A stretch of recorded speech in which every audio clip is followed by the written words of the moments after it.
I totally didn't just change all that to copper instead of gold. Mm-hmm.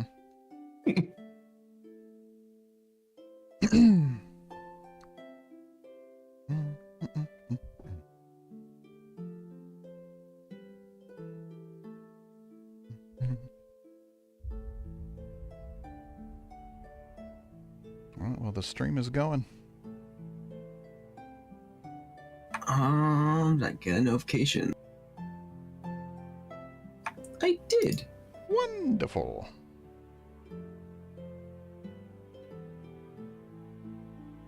And then, yeah, Darkwind gets ahead of me. How did I get ahead of you? I was about to post his link in the... Oh, I already had that message written. I was just waiting for it to go live. You normally have that already done, and I'm just like, all right, whatever. All right, episode 25, guys. It's crazy. 25 episodes. Hit level 5. Let's go. All right, so last session, for a recap. Only an average of 5 episodes per level. So to recap, what happened last session is that, well, the previous session is how you guys went into battle was you went on a floating, kind of like gliding mammoth managed by Varkas for going down into the army in the location. And while flying, you guys remember that like a Skinner appeared aboard the mammoth as you guys were crossing over the front lines. And eventually when you landed, Marco tossed Jane a growth potion to enlarge the mammoth to not just I think a mammoth is a huge creature. It is. It went to gigantic. So it did, and then it was all armored out like you wanted, you know, whatever they could, and you rampaged towards the west. You had to try to topple, or you guys had an idea of what to topple over the siege towers with the harpoon crossbows on the war saddle. Unfortunately, that didn't work, and your mammoth was unfortunately stopped by a cyclops grappling the mammoth. After fighting off the mages, though, that you were close by, everyone gathered onto the mammoth, and Varkas teleports everyone out, and the only one who was left behind was Narazine and Lauren, still on the battlefield. Jane didn't die.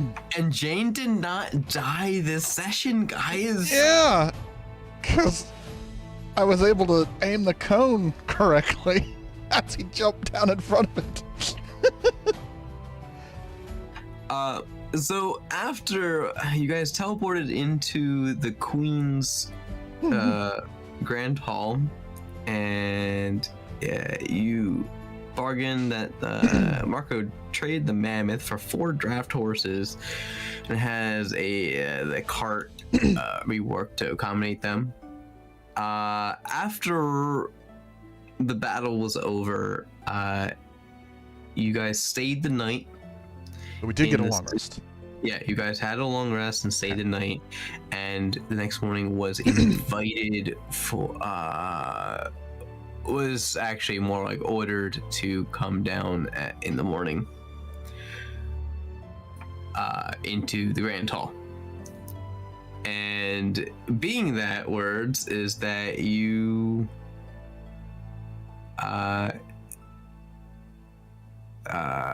let's see.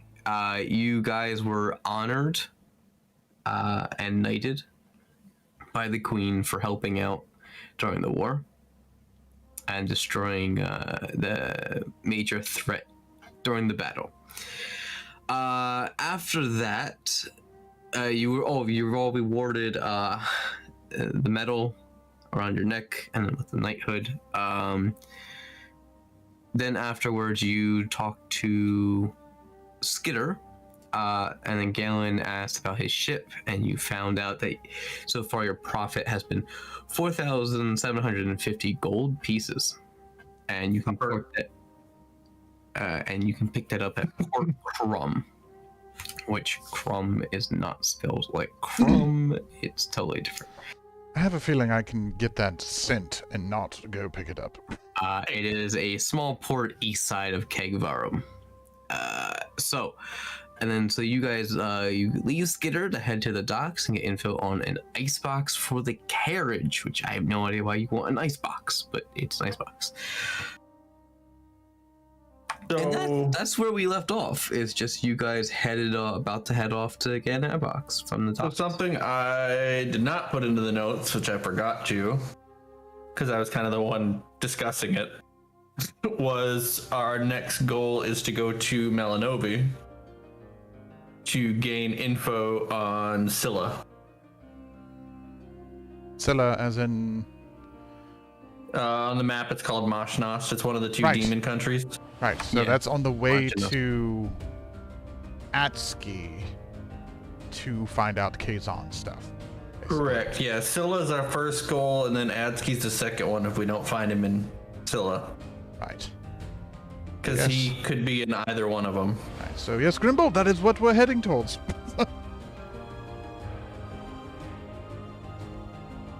Neat. Indeed. All right. And we reached level 5. So yeah, you guys all reached level 5. Your training reels are off.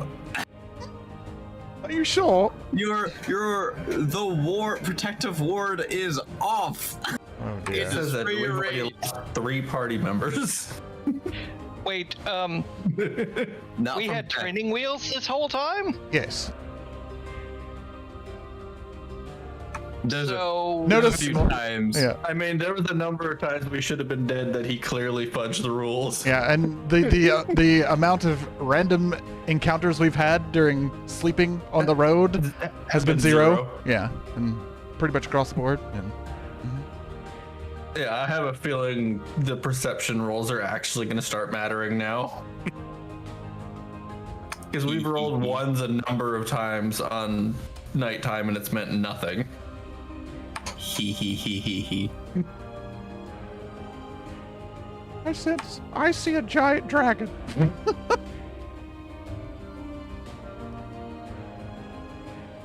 All right. Mic So off. let's see, what we were doing was... Oh yeah, we were returning to the carriage to head to the docks. We just stepped out of Skitter's new place. indubitably. Yes, you stepped out of Skitter's new place in Anand.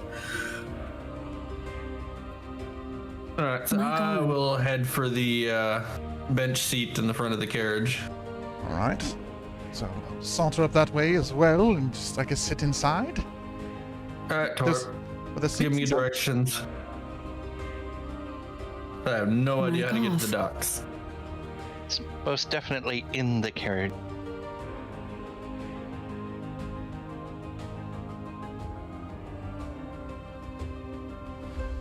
Alright. So once everybody's in, we'll take off.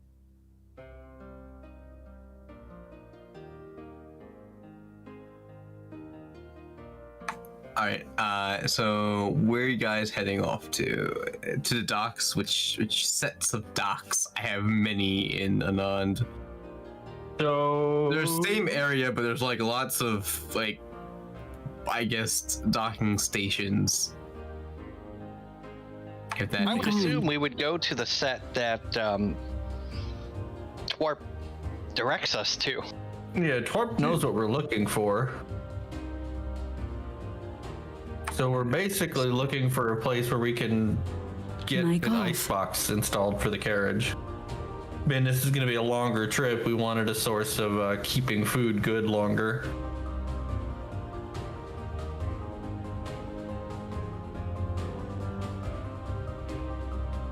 All right. So she directs you to. You guys are on the top, so it takes you about like 2 hours to get to the docks. But you eventually make it. You guys make it to the docks, and she directs you to an area where it is very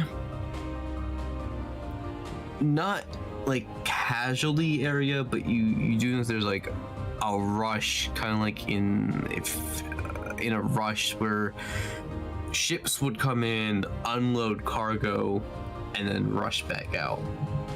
It's that hustle and bustle of the dock working stations. And there's also in the vicinity, there's a bunch of crafters. All right, any of them like stand out? Make a perception check. All right.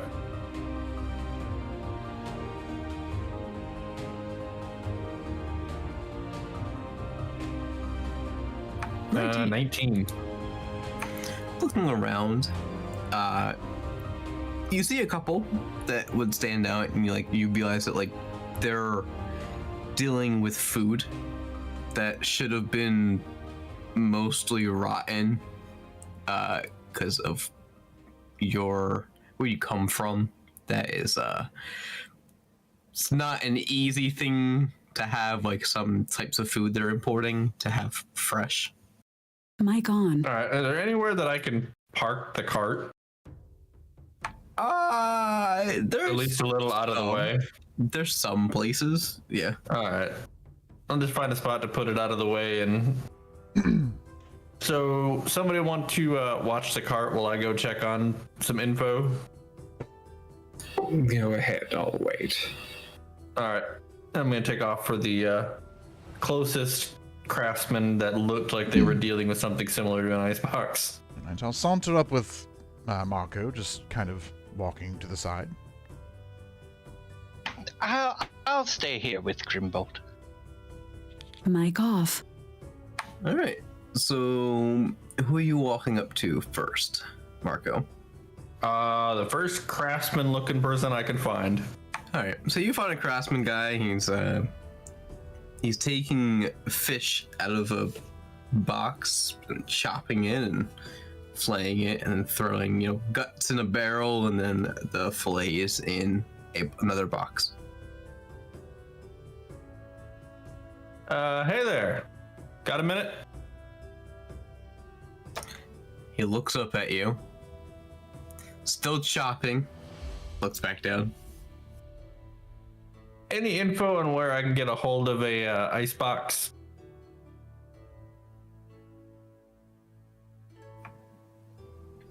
He's still looking down, and he mumbles a few words. Am I able to understand them? You do understand him because you speak Dwarvish. He says, you go away, you silly non-Dwarven. Oh. Is this how this is gonna go? So, in Dwarvish, I will slap one meaty, leathery hand on the table and just say, listen here, you half-pint Dwarvish pain in my rear. In Dwarvish. Just looking for a little info.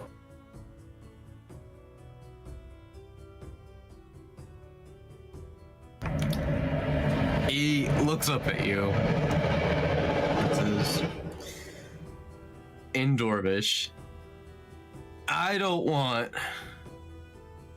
your stinking hand on my cutting board. Well, then tell me where to get an icebox, and I'll be gone. They're imported. Oh, that makes it much more difficult. Okay, is there any place around here that sells such an imported good? Try down the road. And he just keep on chopping. And you notice that with your hand being there, he gets really close with that cleaver. So, as I walk away, I'm just gonna drag one claw across a fish. And just kind of leave a necrotic effect behind on it You do that. and walk away. One moment. Not much, just a real subtle.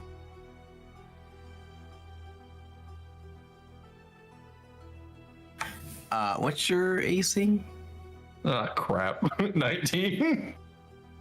19. So it doesn't hurt you at all, but it hits you, and he throws the fish that you scraped on your shell. You could feel it, but it doesn't do any damage. I'm just gonna keep walking. Well, that was kind of pointless. Mic on. What the hell happened there? Now. Marco, what was this? What? Slamming with the... He was being stubborn, so You slammed your hand on his fish. I didn't slam my hand on the fish. I slammed it on the table. Next Dry to his checked. fish. And then you made it get all slimy. Anyways, he said to look up the road, which I don't know if he was being serious. Dwarves are weird. So are turtles. Starts walking in that direction. So looking up the road, do I see anything that might have to do with what I'm looking for? Or is it very clearly like he was just trying to get rid of me? Looking down the road, you pretty much see like there's a lot of people taking off cargo from more ships, and cranes working, bringing up boxes and moving them. But you notice like down there is a few people who are opening up boxes and unloading more food. I'll head down that way. Maybe I'll get lucky. Not everybody will be an asshole. All right.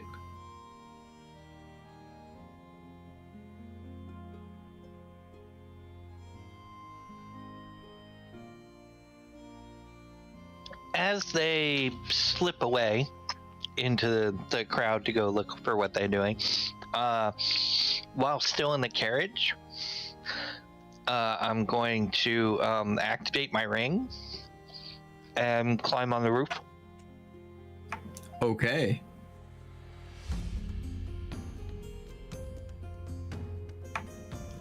All right. My ring does not break. Nope.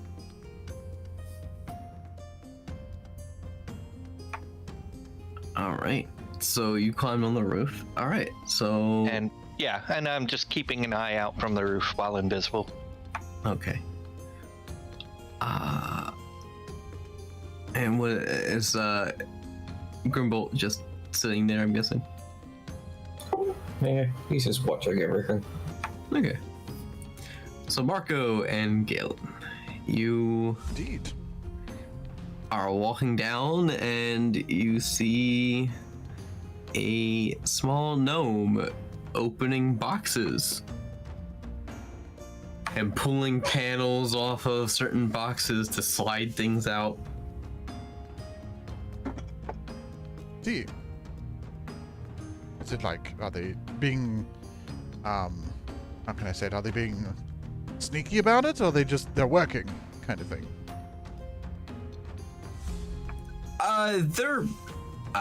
They're just working, just trying to get the stuff unloaded.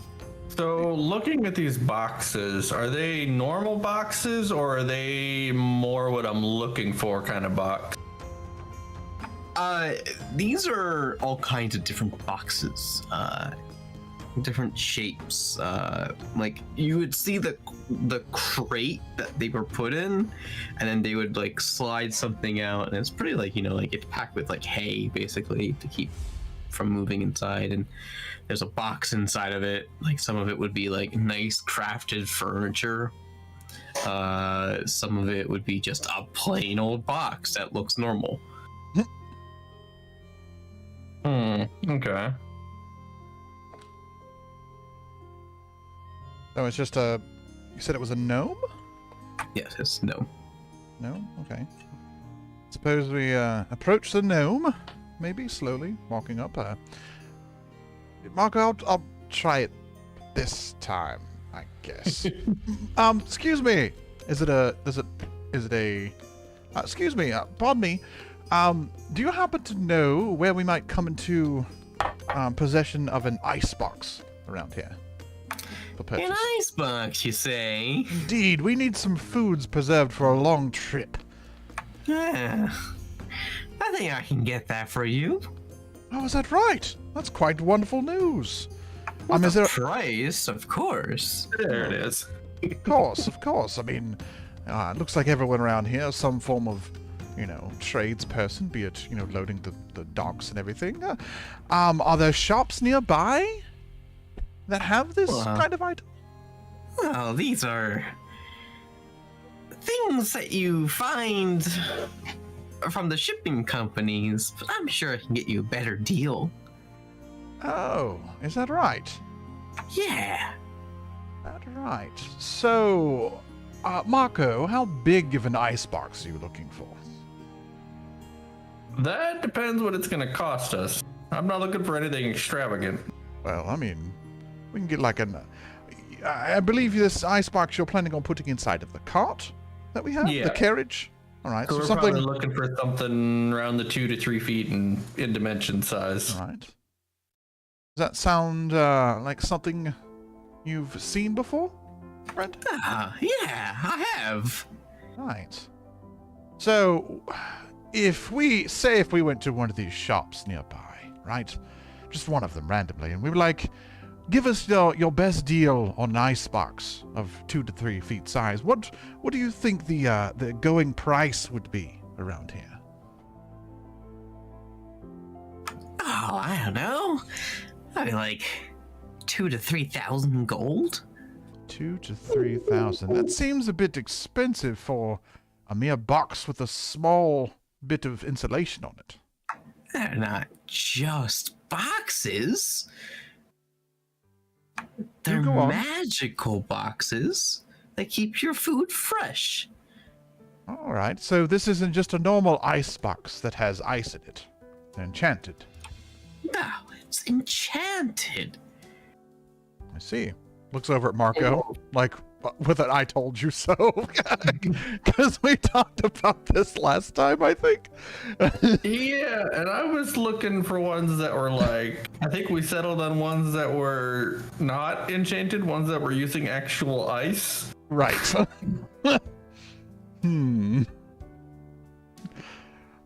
So, possibly one of a less magical means, maybe.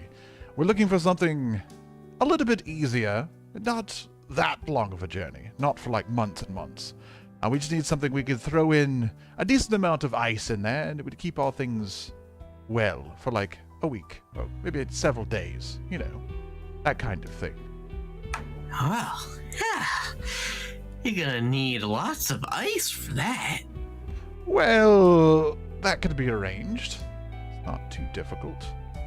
How long would you say an icebox like that would keep the ice cool?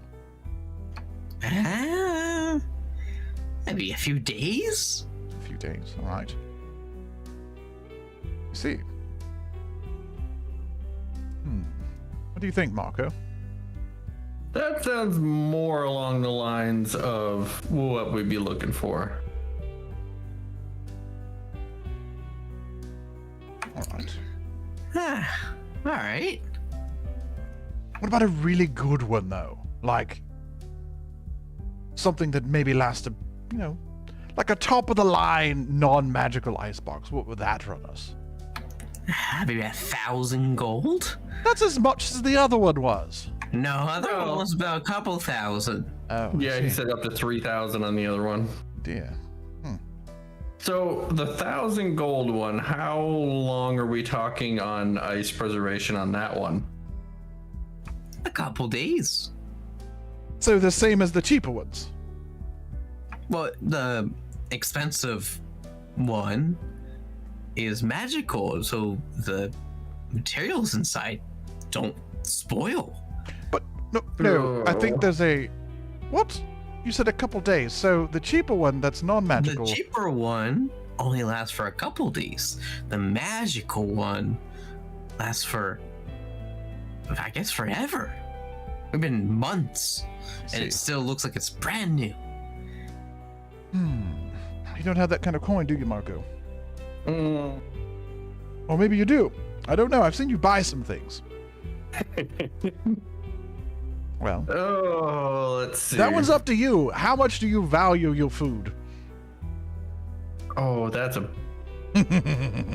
You just get a glaring eye.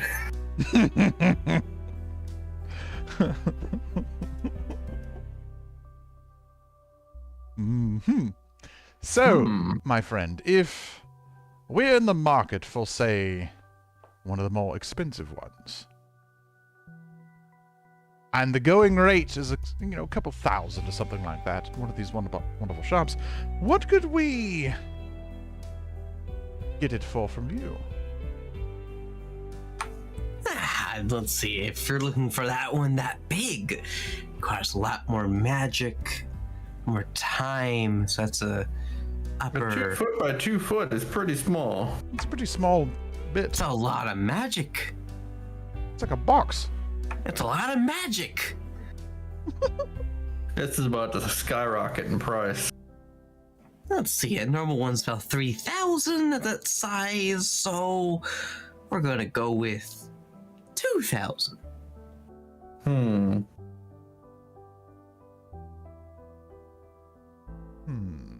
So, 2,000. Is he like pulling our leg on this? I could do like an insight check or something, right? To see if do he's an pulling. insight check. All right, let me see if I got this. See if I got this. Pull up old D&D Beyond. Do an insight check and see if he's trying to josh us here. Pull one over on us. That's a 9. Ooh. To you, he pretty much. A 25 for Marco. 25. He's very serious about his food. You're screwing with Marco's food. Marco, you're like, this seems pretty fair. Without like any of your like current background about like any of these. Yeah, I don't really have a background in telling you're like, lies, so you're like, yeah, this seems pretty fair for the size of a magical icebox. the joys of being low intelligence. You got a +7 for insight. I don't want to get. Wow. Yeah, insight, not the actual knowledge portion of it. +7. Jeez. Wisdom's my best stat. Right. Okay. What do you say to a little bartering?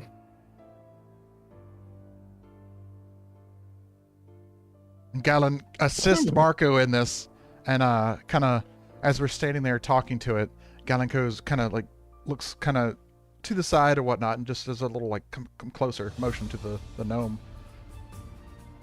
So I picked this up during the recent battle, and I pull like this purple pouch out of my bag and just slide it across, and it kind of has something shiny inside. What do you say one of those with an extra 600 gold on top? Is this what I think it is? Yeah. Hold on. To get a document. Did you really have to ask? I have to get a document. We have out, some guys. shady ass people in our group. I'm just saying. This is the closest anybody's been to one of these transactions. I picked the wrong person to do this in front of, but oh well. Galen is watching like a hawk at what's going on.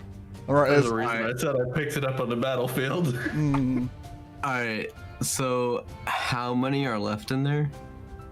I only slid one across. Okay, 1. Okay, so you only. Oh, because you took out a bag and slid one across? Yeah, I put it in a small little purple bag I had originally had a bottle of wine in. Oh, okay. I just slipped it inside the bag and slipped it across so that other workers around us wouldn't see what I was haggling with. Okay. Wow, you slipped it into the Crown Royale bag. Wow. Am I wrong? No, you're not wrong. No, he literally put it in the Krew bag. Anyway, he opens up the bag. And it's like, this will do nicely. Does Gallon see anything? Inside the bag, no. He just looks in the bag and closes it right back up. That's 600 gold? This will work perfectly. And then I reach out and grab it and said, that's gonna be a trade at the same time kind of thing. I'm sure you understand. And I just kind of pocket it again. Let me go get one of those and we'll exchange. And he walks off from the table or the box he was at and goes to another crate. You can still see him. And he's kind of like, he's like looking around while opening this crate, pulls out a box that you are looking at that is made out of metal with a stamp of Anand on it, pulls it out and carries it over. It's like 2 feet by 2 feet, right? Yep. Yeah. And then how high? Just 2 feet in each direction. I think I just had a giant cube, so giant cube. Yeah. And he pulls it, brings it over, and sets it on top of the box he was working on. He's like, "All right, here it is." I'm going to inspect it as best I can for what little arcane knowledge I have. Okay. Oh, another thing. While they're gone, I am going to engrave runes on as many of my weapons as I can get through during the time they're gone. Okay. So, I just went ahead and rolled, but what kind of roll did you want me to do? If you're seeing if it's like actually magical, that'll be Yeah. Arcana. Yeah, that's Arcana. All right. So 14. So 14. So you inspect it. You're just like, okay, and like you feel the side and it's slightly cold, and you can open the lid that's on a hinge, and you can see the cold air come out. Oh, wow. Impressive. But you notice that there's no frost on the sides. It's just cold constantly inside. It's kind of It cool. makes sense. Mic off. It seems to be on the up and up. What do you think, Galen? Does it look okay to you? You're more Mic on. magical than I am.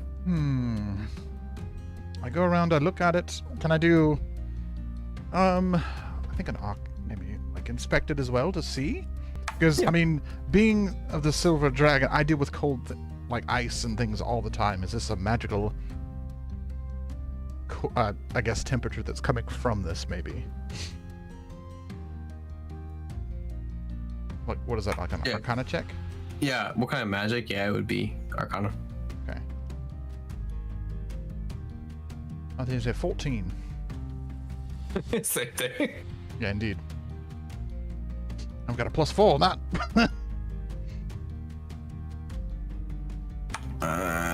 Let's see here. I think it's transmutation or no, it's. Would it be transmutation? I think maybe. I think it's transmutation. Yeah, manipulate physical properties of both items and people. Yeah, transmutation. Yeah, so it's basically transmutation where like the box is cold and there is a magical enchantment on the box that you can tell. Right. I pulled out a little stopper filled with like some blue liquid on it, and I pull it up to Marco and say, I think this checks out, and I hold it up. So see this, and I cast prestidigitation, just easy whatever, and chill the entire thing, and then hand it to Marco. I think this checks out. I hold the vial. Okay. I don't know what to do with this, but okay. No, I was just showing you. That's I believe it holds up. Oh, okay. Right. So. All right. I'll pull the pouch out and I'll drop 600 gold into the pouch and slide it across. All right. So he snaps up the pouch, puts it away, and hands you the box. All right. All right, let's go. I pick it up and go. Intentionally, like picking up the pace to not give him time to ask. Yeah, indeed. I grab my vial back. Thank you for your business.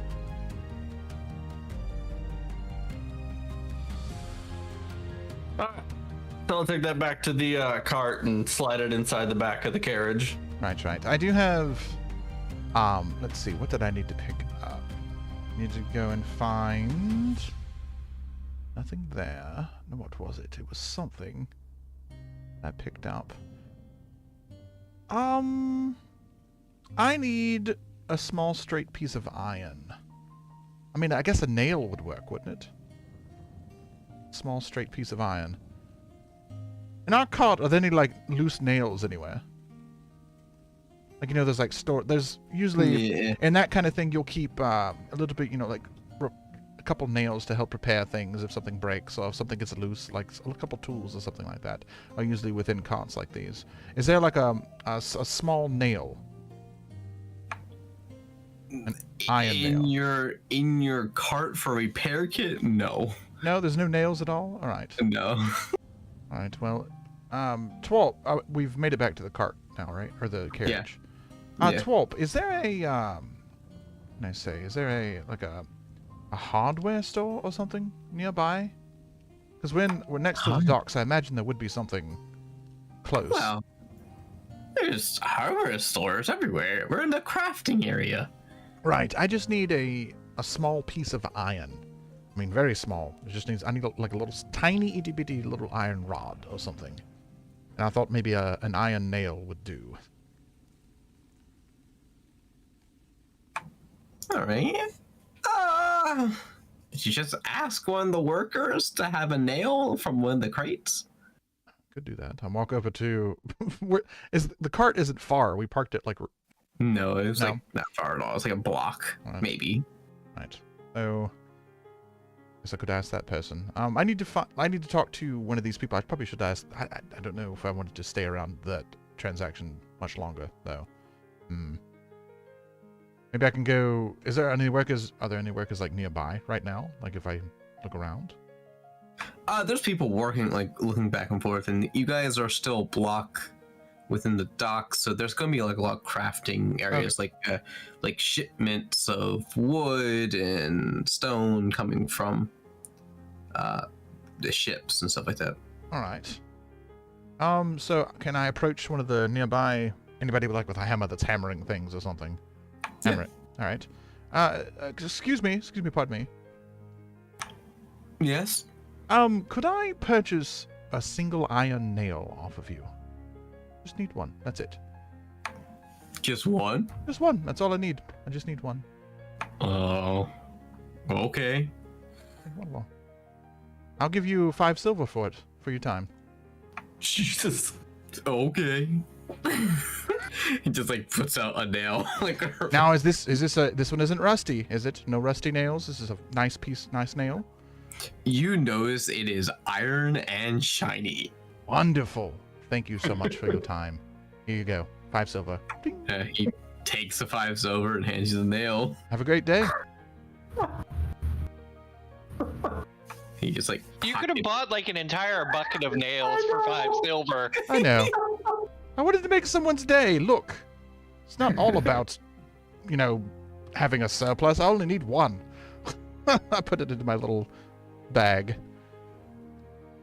We've been playing Aramore for too much. But anyway. Anyway. So, yeah, you put it in your pouch, and I guess you walk back to the cart.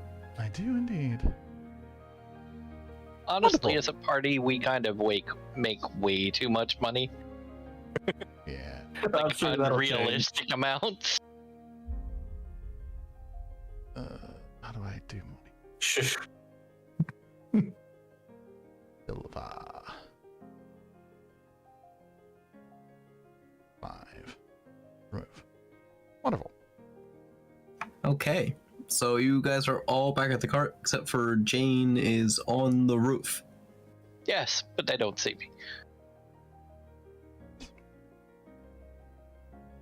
I don't know how much time went by, so I'm just gonna roll a d4.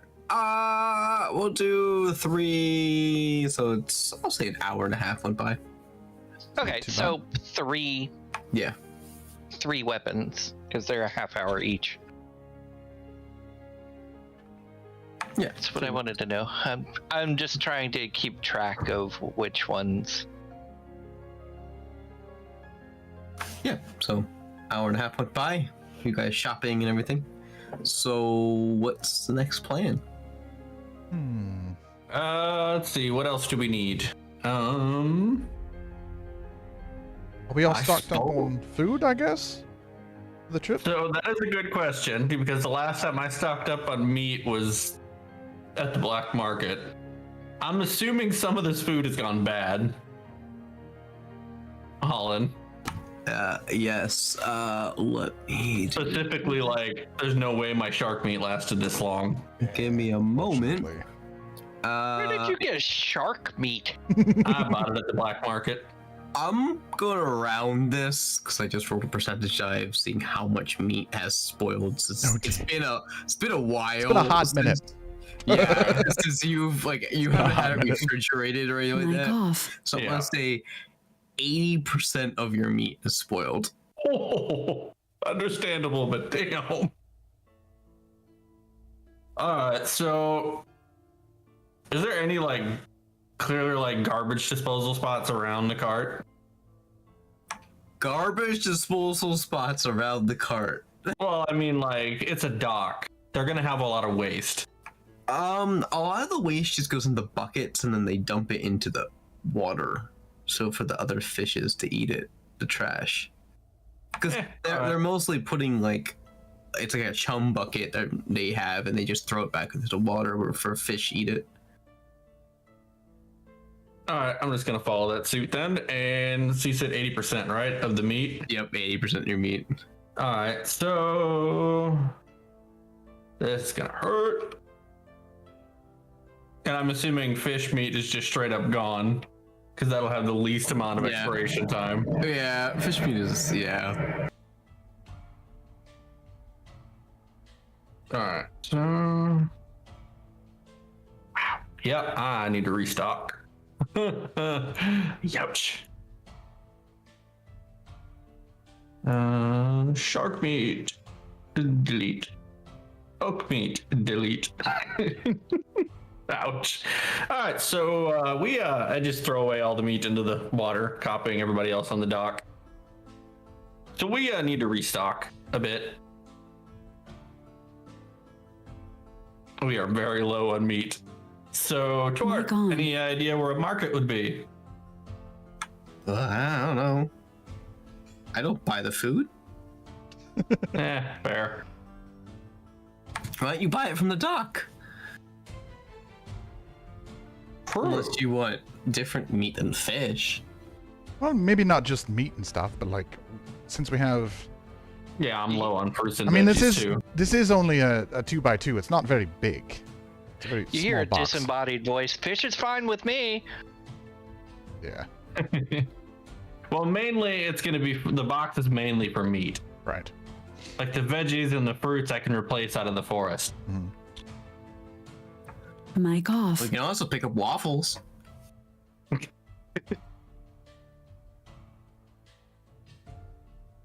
Alright, so I'll head back Mic to the on. dock. Clearly avoiding the closest person this time. Right. And looking for anybody dealing with food and see if I can find out where a market's at. Okay. I follow him this time. Being careful to sidestep people moving around him so that I don't get bumped into. I'm Okay. assuming you're staying invisible. I am. Okay, so I have no Oh. idea you're following me. So you go to the docks and you're looking for someone who's like kind of, dealing with fish. You of course see the guy that you saw earlier, and there's also other people. Yeah, let's go back to the same guy I bought the box from. Oh no, I'm talking about the guy that like you pissed off. Oh yeah, no, we're avoiding him. We're avoiding him. So you see Somebody the guy else. that you see the guy that you Do I see this guy? the guy he pissed off? Yes. Yeah, you see him. Does he have fish out in the open? Yeah. I mean, you wouldn't know that we had an issue unless Yeah, you stated- Galen said something. Yeah, 'cause I it didn't was a say block anything. away. It was a block away. So So what if one of his fish suddenly disappears? Oh no. Yeah, I'm just gonna keep going because I don't know anything about this. are you trying to steal one of his fish? Maybe. Watch him steal the one that I use necrotic on. Oh, he threw that at you. He threw that at you. Yeah. I know. We don't know what happened to it since then. Keeping an eye on him, of course. I watch for him to like turn his head for a moment or two, and then I would take the fish so that he does not notice it just disappearing. Okay. Do a sleight of hand.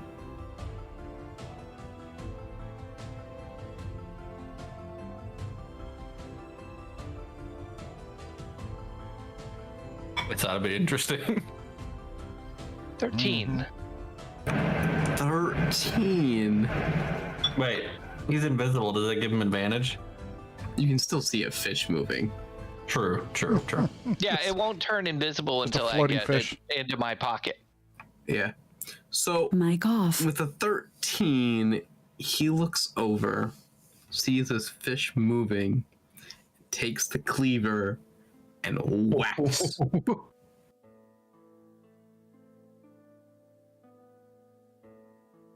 I, of course, move my hand out of the way. Yeah, that's a 14 to hit. He misses. He misses. He misses, but he definitely sees his fish. Well, when he goes to make the attack, I let go of the fish. Okay. So to his eye, the fish just like stops moving. Okay.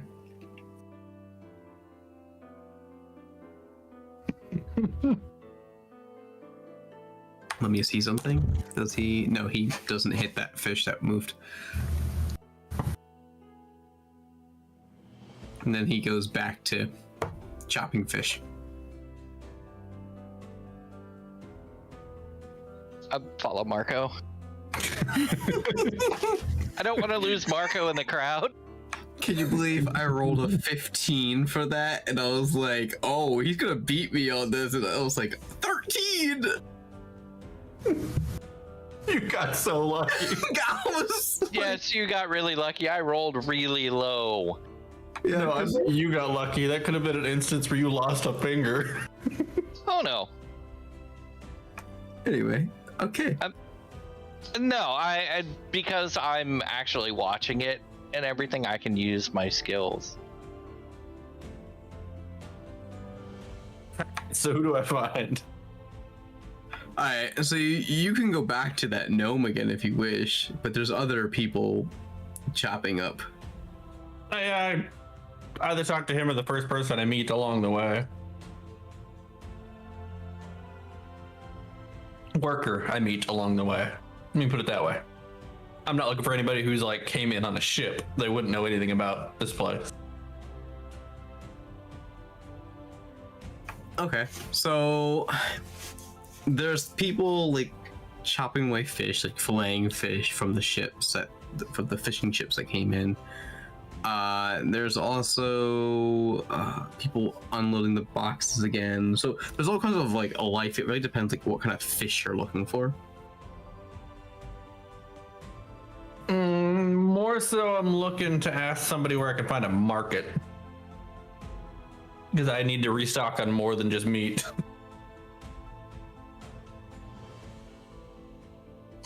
Okay, so market. So you look around and you're like, okay, the dock's here, crafters are here, and you do a perception check for me.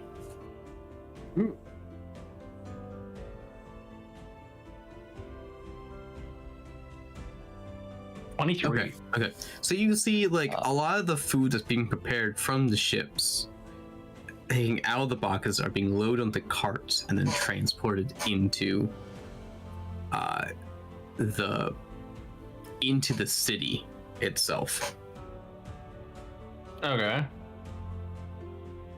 So think of like I guess it's like bigger carts that can load a whole bunch Yeah, of this is just a processing plant for and then there's goods that are coming in. yeah, and like there's fruits and vegetables they load up on these things. Yeah, I wasn't expecting to be able to buy them here. I'm I'm looking just around looking for directions. fish vendor, like one that actually works the docks, where they see, like the fishing haulers come in. Mic on. It's The like a fish fishmonger. vendors- Yeah, I'm looking for the fishmonger who would be on the docks, Okay. You see a couple of them actually. because I rolled a 26. Yep, you see a couple of them. There's a couple of fishing docks, and you do see there's a couple talking to like captains of ships, Okay, loading carts. So I'm going to talk into Marco's ear. Hey, down, and I'm gonna direct him to the nearest one that I see. Oh, what the fuck? What the? He just keeps looking around. Oh, don't worry. Oh my god, I hate you. You're welcome. What did you want now? Because I was not listening. There's a fishmonger down there. The cat found the fish salesman. You damn straight No I found a No fish further salesman. comment, and I just go the direction he pointed me in. Well, actually, wait a minute. Hold on, I can't do that because I can't see where he's pointing. I'm not pointing. I gave you directions to the nearest Okay. one. Okay, we'll go. That's with why I that worded it that way. then. All right, I'll head for that fishmonger then. You know how weird this is gonna look with me talking to myself, right? No weirder than usual. Well, Can't argue with that. Mic off. Mic on. I mean, we are a fairly motley crew as it is already. Honestly, anyone close enough can actually hear me. So I'm still continuing with Marco too. Like I haven't veered off. Oh, you headed back away from the cart again with me? Yeah. I'm not sticking. Oh, okay. So there's all three of us. Okay. Yeah. I'm not sticking at the cart. I'm just kind of chilling there. I've You're learned in the keeping an past eye that on things. sometimes Marco needs a little bit of a bit of help when dealing with people. I don't know what you're talking about. Don't know why I try. Yeah. I thought I'd tag along Mic 'cause, off. fish was mentioned. Mic on. That's So fair. did I find this Mic off. fishmonger? Yes, you find this fishmonger. Yes. I'm just gonna stride right up to him. Hey there.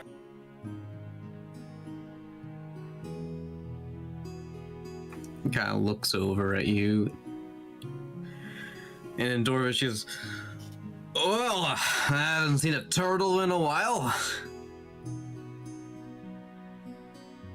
Yeah.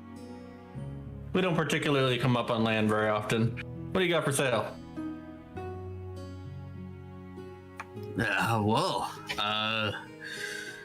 You got some red fish.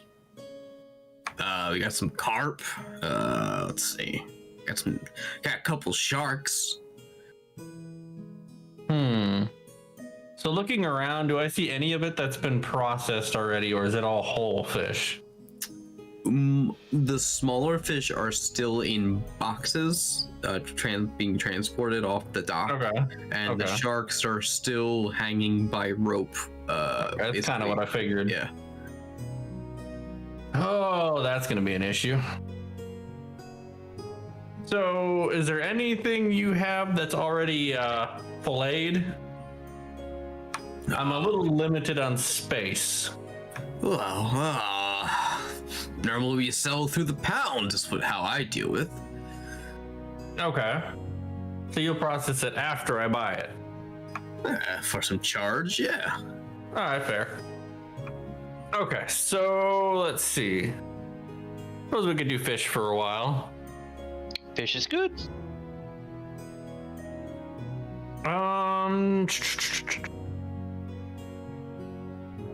So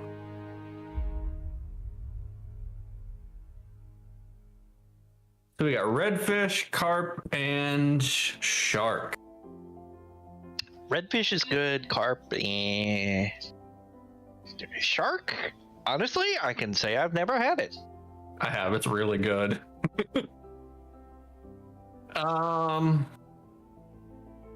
So we'll go. So if it's already filleted, that'll make it stack a lot nicer. So how much can I realistically get into this 2 foot by 2 foot, or this 2 foot cube? Let me put it that way. Think about an igloo cooler. Let's say, because that should be fairly decent size. Yeah, that's actually, yeah, 2 feet is actually pretty good size. So, Yeah. being we're doing this in pounds of fish, Holland, how much would you say I can get into it as far as pounds of meat go?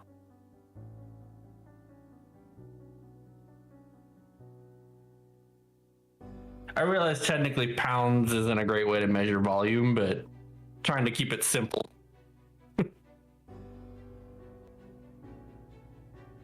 All right, let me see. Let's do this by, I guess, fish pounds.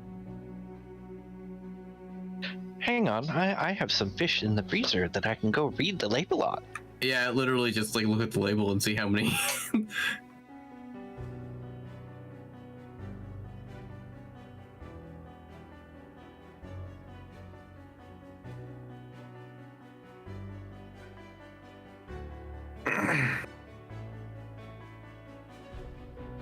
Like, I'm thinking like a fillet is like 8 ounces normally, like a normal portion, and that's like a 2 by 5 Mine are 6. So,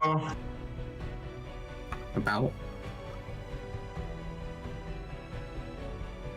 Altogether, the whole box, which is like maybe 6 inches by 8 inches by like 2 inches, is a pound, and it's So we can go with like 20 6 pounds of fillets. fish, right? all right.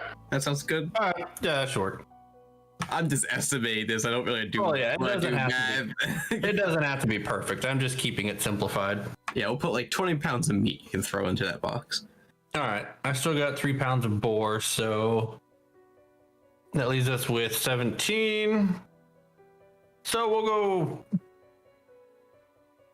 go 10 pounds of redfish and 3 pounds of shark. Okay.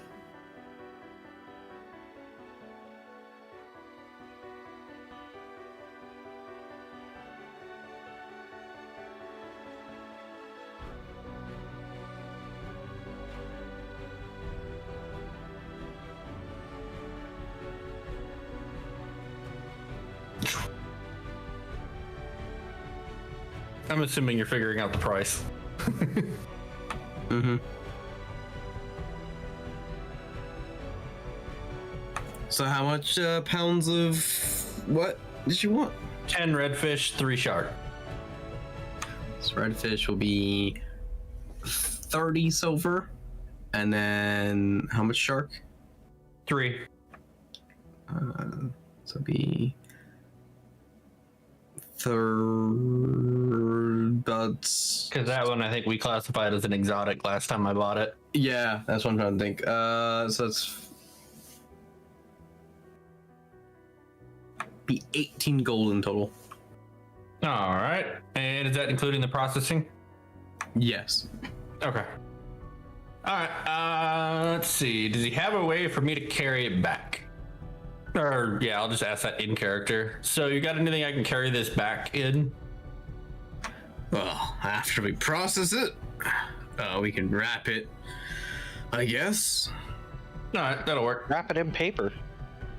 And he kind of like grabs like a random piece of paper or cloth and slaps all the food in it, and ties it in a bag and tosses it to you. All right, I'll hand him the 18 gold. Takes 18 gold, pockets it. It's like, oh, all right, have a nice day. All right, back to the cart we go. Oh, do you know where a market is? I need to restock kind of, just kind of a food market. I need to restock on cooking oil and butter and a few fruits and veggies. Go to a general store for that. Okay, any idea where one's at? You can go to, let's see, A reputable one. 6 blocks into the city. All right. No turns or anything? Mic on. No. All right, I'm gonna head back to the cart. Just take the food and go. Have a great day. All right, so you guys are on the cart. See, Alright, Marco, going back. see, that, if it's dealing with food, you do great. But like Food is anything, equivalent to life. and it's true, but like any other kind of interaction, there's like a 50-50 chance you're going to stab somebody with your claws. I'm just, I don't know what you're talking about. He just shuts you out. it's fine.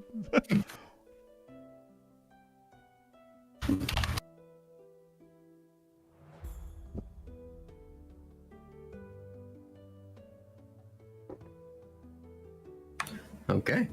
So you guys heading off to the... Can I ride Marco's shell? No.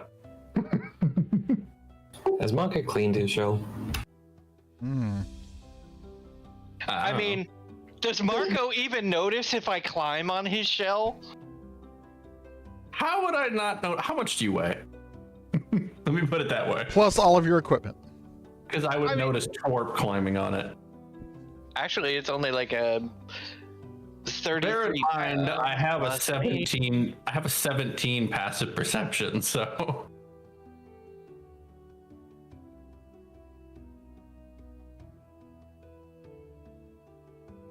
I weigh 120, it's about 150 Yeah. extra pounds.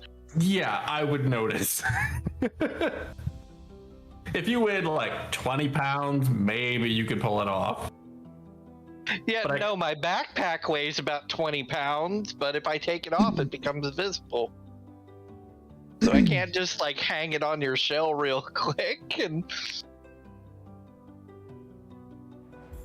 Oh dear. So do I was just curious. we have any other like provisions or something we need to get a hold of? Everyone good on basically anything. You need any more daggers, Jane, or Grimbolt? You need anything? No. I need to visit an apothecary. Oh, wonderful. All right. Good idea. Any ideas, Twop? So you think it'd be near the general store? I would assume that would be higher up. Apothecary, it's a more of a magical thing, I believe, or are you just looking for herbs? 'Cause that's a little different. No, I believe apothecary is what they said, so. There might be a couple places down here, but I recommend up top if you want to spend a little bit more coin, just a lot more safer, I guess you could say. Do we Higher look up like is we good. take things the safe route and just a broad gesture to the group? Oh, to be fair, we're in the slums of the city. Then It's let's go. the queen. Yeah, but it's just... I'm not the queen of this city, but... But you're a queen and you're used to queenly. I live with Skinner! To be Yeah, fair, but he's she's not gotten- exactly poor. To be fair, she's gotten hammered with this group twice. Yeah, but that's just because she's goofy. It's his own Everybody sneezes and stuff up into the cart. Keep in mind, Jane has worked with her for a while. Fair. All right. Well, yeah. So we'll leave that one up to Grimbolt, whether he wants to go to an apothecary down here or higher up. Up. All All right. right. Wonderful. Let's go there first, because I'd rather go to a general store higher up too. All right. All right. So you get the card up to the next level, and you see more sunshine because down here it was very gloomy and torch lit. The only light that was coming from was from the docks, and the more and more you get into city, it was literally torches and light posts lighting the areas. It had more of an underground dwarven feel the farther in you go. Yep. And so you guys go back up on top, and you see the sun shining, and a bunch of stores, and you see the difference between where you were to where you are now is that it's like going from Like night and day. the hood to an upper class area. See? That's like the big. Fair point, Twerp. Fair point. This is much nicer. It's like, move on, move on. All right, Twerp, where do we go for this apothecary? You can go up around the corner here. All right, we'll guide the horses in the direction that she's gesturing. All right, so you guys are there. So yeah, so you can go up and to the right, and there should be a nice little general store over here, and then about 2 blocks over is an apothecary. Right. Jump out now. I'll come back for you. Okay. That's good. You need any accompaniment, Grimbolt? If you could just grab some simple provisions for me, I'd appreciate that. Right. Wonderful. All right, Twerp, off to the general store. Well, we're at the general store. The apothecary is two blocks over. I asked apothecary. You said it was here. No, I meant the. I literally said I meant apothecary, and you said this was the the apothecary. general store was first, and then the apothecary. Yeah, we're headed to the apothecary first. Oh, okay. So apothecary is 2 blocks over. So, All right, so we'll go there, drop him off. Now we're headed to the Okay. general store. Okay, so you are coming back 2 blocks to the general store. Okay. So yeah, Mic so on. you are at the general store now. All right, in we go. Right. Twerp, watch the cart, please. Wow. To be fair, I doubt she needs any supplies. She just looks at you in a grumpy gnome fashion. I can picture one of All those. right, Queen Hangover. I head inside. All I can think in my mind right now is Ashley. Exactly what Ashley. All I can think of is Ashley the whole time here. Yeah.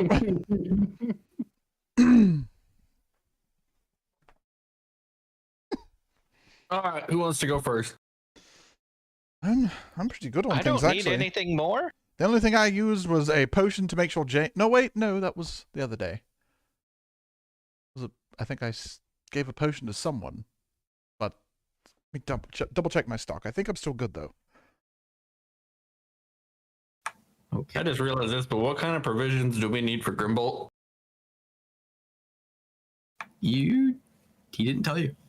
I know, we didn't ask. He said simple provisions. Yeah, so simple So I'm more than assuming likely, like potions, that kind of thing. rations.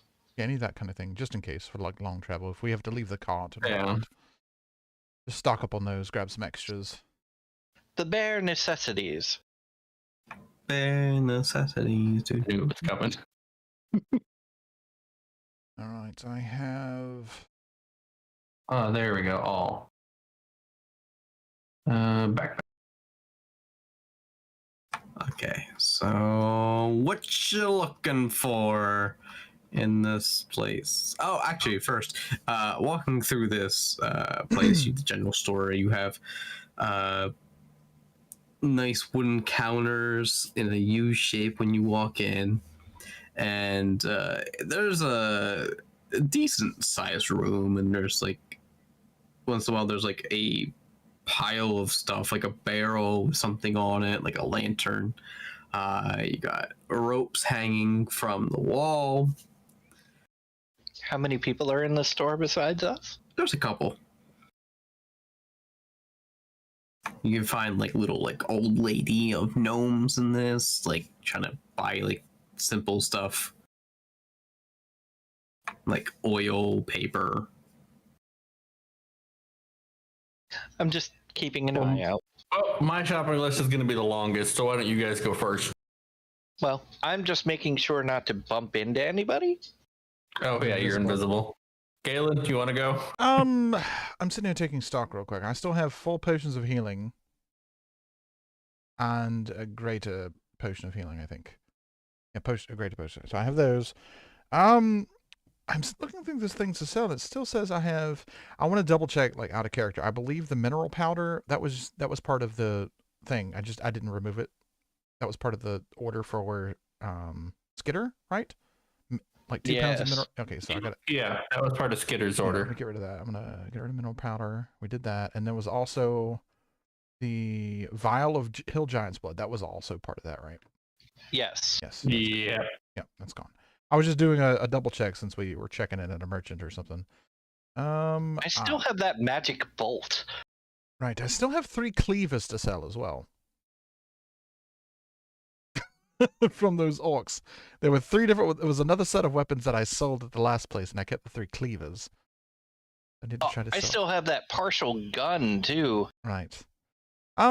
Yes, excuse me. Do you put together specific kits that are used for things?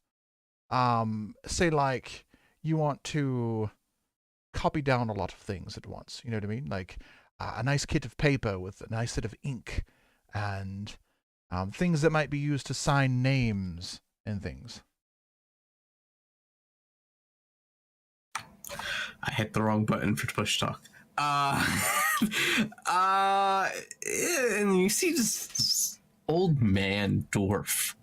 He's like, I can put something together. We got some paper and parchment, and we got some quivers and some ink. Wonderful. So you have the makings of something, but I'm looking for something that's kind of along the lines of a forgery kit. A forgery kit?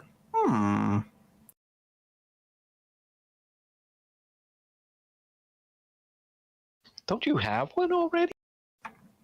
So double checking a couple many sessions ago, and it turned out I never actually had one.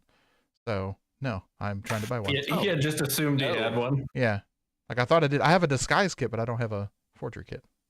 More than likely, he probably saw it in his list of proficiencies.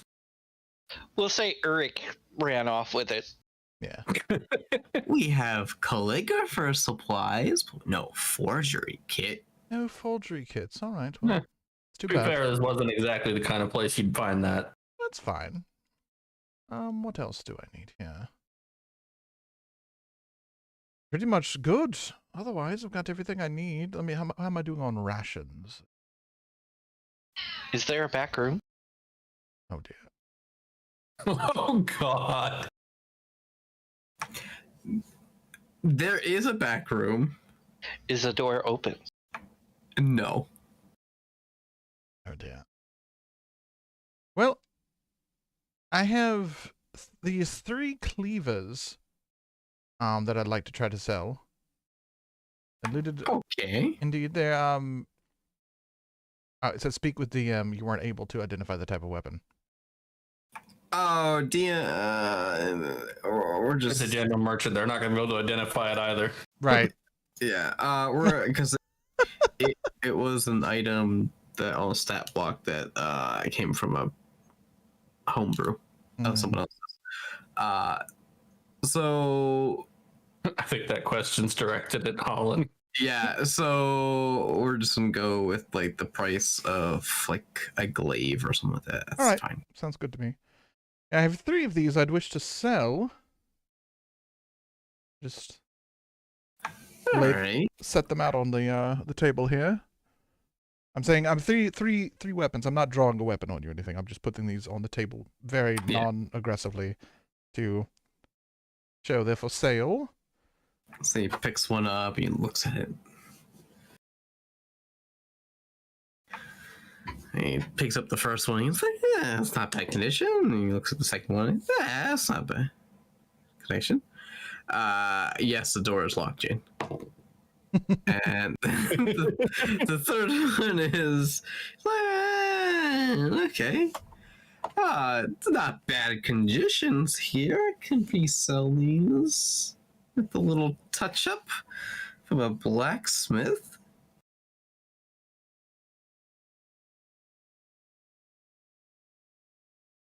All right. What are you looking for price-wise? 27 gold sound good for you for all three? Sure. That'll All work. right. Takes all three cleavers, puts them up to the side, and literally it is a barrel marked for blacksmith. And there's a couple other items in there, like a couple swords and Wonderful. so. And he takes out 27 gold and gives it to you. Wonderful. As far as other things, I believe I am pretty good. I don't think I need anything else. Can you think of anything that Grimbolt needs? Probably Maybe- potions. Oh yes, we should probably pick up some more of those. Let's see. How much do your potions of healing run for? Oh, they're about 55 gold, I believe. For a single potion of healing? The regular? For a single, yep. Right. We Is that are in a non. Right. Is that a fair price? Gallon would know since he's bought many of these. Yeah, it's a pretty fair price Fair for price. Yeah. a city, yeah. Right. I will buy 4 more potions of healing. All right. I can add those. There'll be what, 200 gold altogether. 220. Wait, what? 55, not 50. Oh, sorry. I heard 50. Okay. I see. Sure, you can't knock that down to 200 for all the business. Persuasion check. Right, let's see. No. And Jane does not pick the lock. Did we? Seems we're doing a bit of bartering and everything too. Could give me a good deal or whatnot. I mean, those levers were quite nice. Let's see if we got a persuasion check.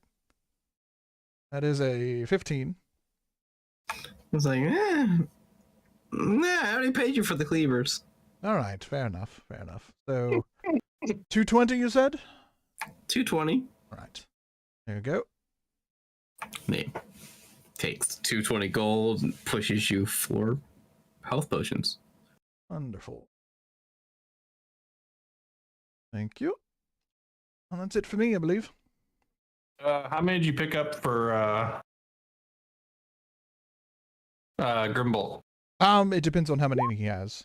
I have a surplus just in case. I like to make sure Yeah. everybody has at least a couple.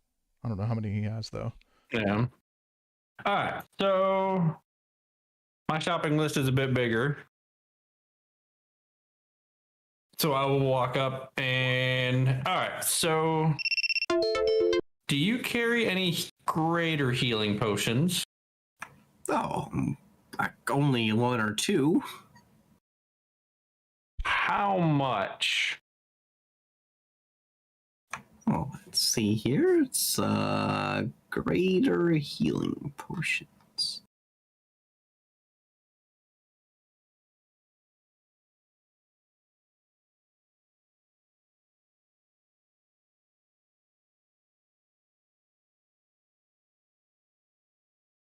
Greater healing potions will run about 170 gold per. Ooh. Yeah, that hurts. All right, we're gonna shelf that for now. So I'm gonna need. Let me scroll down here. So I'm looking at 2 I don't know if you want to write this down, but or do it one at a time. So I'm looking at about 2 pounds of cooking oil I need. Probably about another 4 pounds of butter. 4 pounds of butter. All right. What do you have for fruits and veggies? Fruits, veggies, we got a couple different. Most of what I have left is all stuff I've scavenged on the way here, so. Fruits and veggies. Well, it depends what kind of veggies and fruits you're looking for. Do you have any local, well, I'll start with fruits. What do you have for local fruits? I got a couple of these and a couple of these, and they're like apples and oranges. All right. I don't know. I'm gonna try something. Tell me if I can get away with this. I'm gonna buy 7 pounds and just call it an assortment. Or are you gonna make me like name out the exact fruits I need?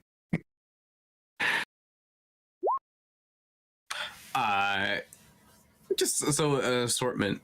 Yeah, like how like many in my inventory I have it. That's why I said 7 pounds of assorted fruit. All right, assorted fruit. All right, we'll do this the easy way. So it's different if I'm like asking for like an exotic imported fruit. It allows me a little out of character. It allows me a little more of a open role playing thing for when I cook. Okay. I mean, if you want me to, I can go through and individually add individual fruits to my inventory, but basically I'm looking at buying apples, oranges, just basic fruits.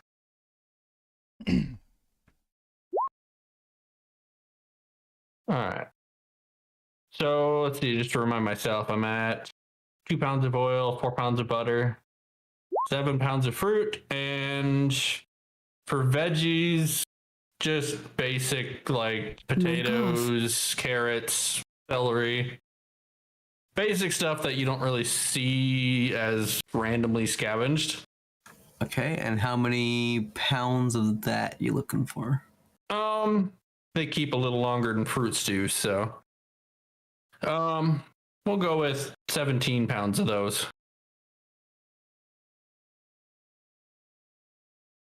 All right.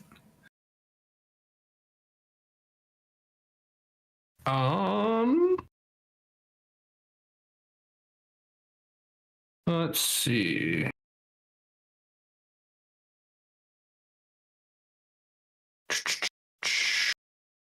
Think. And then so what are we looking at for cost so far? This is gonna be 3 gold and 8 silver pieces. Okay. 7. Jane is being sneaky.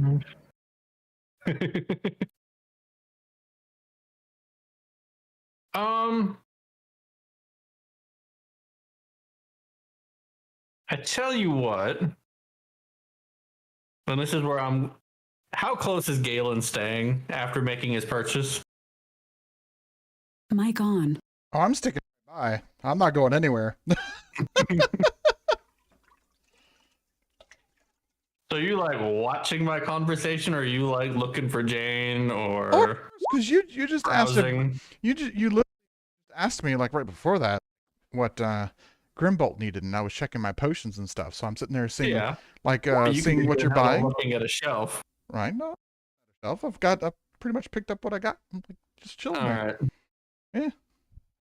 All right. So I'm gonna add 7 potions of healing to that.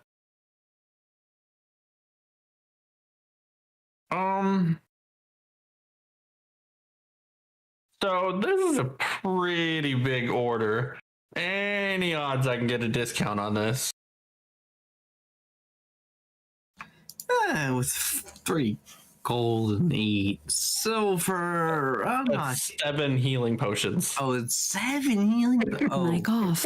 which I said it's a bigger order. which healing potions? were- Standard. I am not buying 7 graders. That would be stupid expensive.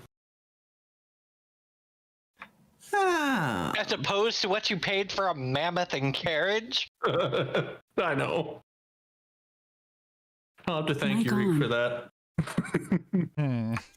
Mic off. Let's see. This comes to 389 gold. About. Well, I can knock it down to 380.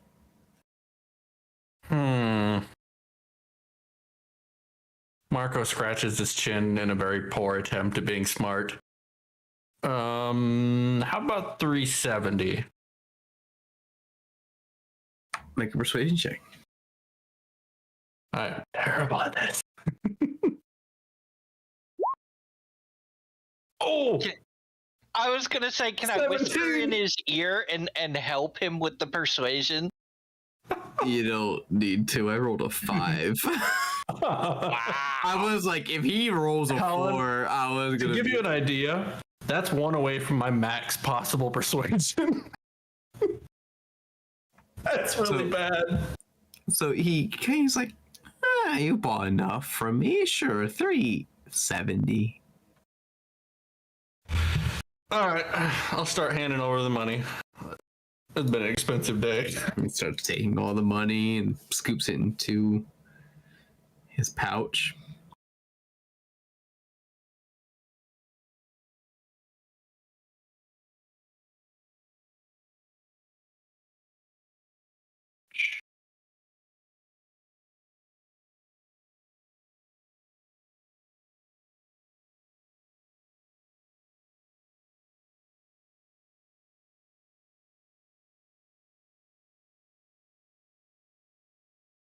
Mic on.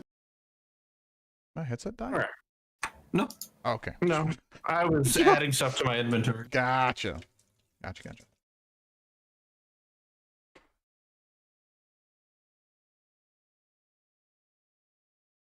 All right, so I'm going to start hauling all that out to the cart and tucking it away inside the carriage. You'll have to message me as to what all that egg looks like.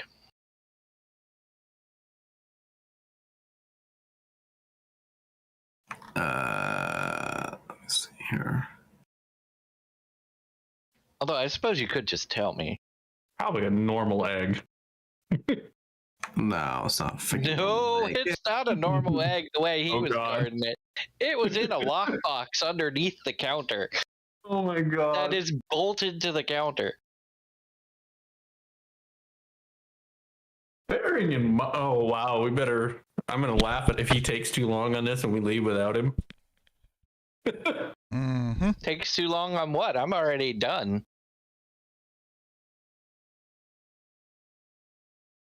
Yeah, it probably takes me probably a couple trips to get all this stuff out to the cart. I bought like 30 pounds of stuff. Saying I'm already back around the counter and making sure not to bump into people. Oh dear. Mic Out off. at the cart. So Galen, how many potions did you buy for Mic on.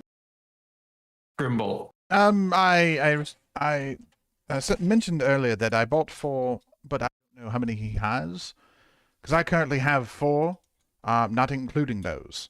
So Well, if you give him 2, I'll give him 2 of mine. That should be 4. That should be good. right. I mean, I don't know how many he has though. If he's good up on them, I'll just keep hold of them for now, just in case. I just wanted to make sure they were passed around altogether. Well, Did I'm you, good up did you on buy any rations for him? I have plenty of rack. Okay, good, because I have none. Right. I don't eat that garbage. Right.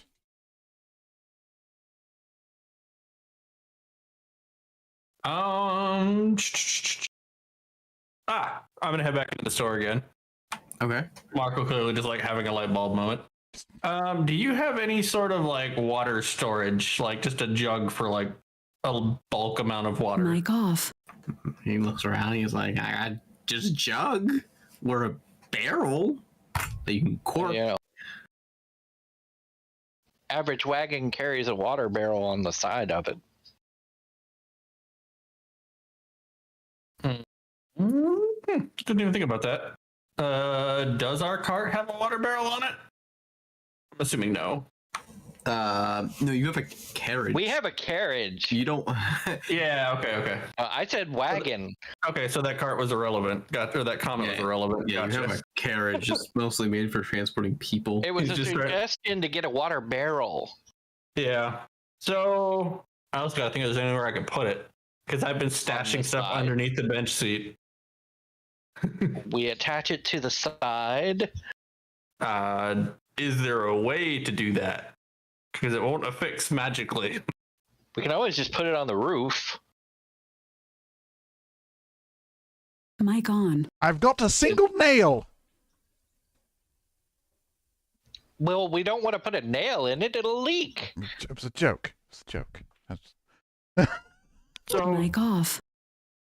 so when you go in the back of the carriage, is there like, if you go in the carriage and then immediately to the right, is there like a little nook there before the bed portion that you could store stuff? Yeah. Okay. There's That's like. that's where I put the meat cooler box thing. Okay. Okay. Yeah, there's not really going to be a spot inside for something as big as a barrel without it just becoming a cluster. Granted, I would really like as much water as I can. Is there any potential spot we could attach it to the outside of the cart or the carriage? Not really. What Okay. about- you said there's stairs at the back, right? There's like stairs to get into the back door with Yeah. the. What about beside those stairs? Like beside the back door? Not really. Okay. Like the so wheels. The wheels are literally right there. on the Okay. roof then? All right. So, well, we'd probably lose it if we put it up there. You're still not attaching it to anything. Luggage rack. Isn't there a luggage rack on the roof like most carriages? At Yeah, least? yeah. There's a luggage rack. True.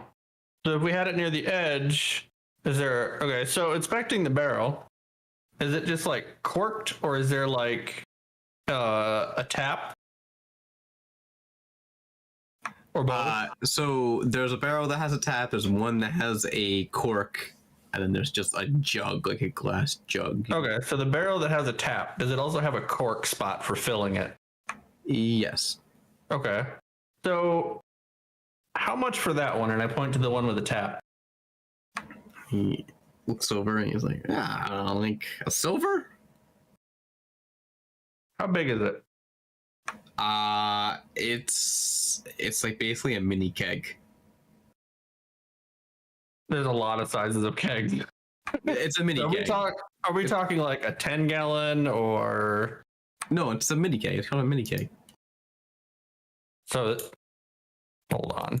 You No don't keg know what a sizes. mini keg is. It's about It's like a foot long. Because there's a lot of different. So you're talking like a little 2.5-gallon one? it's 5 liters. Okay, so Isis is the only one who understands this. It's about 2.5 Coke bottles. okay, so it's 5 liters. That's basically 2.5 gallons, right? Nah, we'll go by liters. All right, that gives me a rough idea of how big it is, though. Okay, so I'll take we'll take 4 of those. All right, that's 4 silver. And do you have any like rope?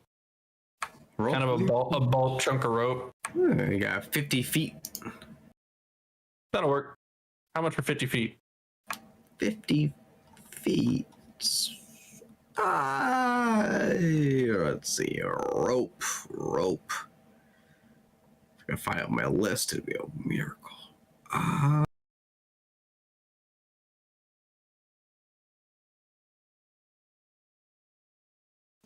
I like how it doesn't say rope at all.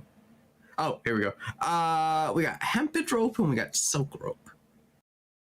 Hemp is fine. It's for securing cargo.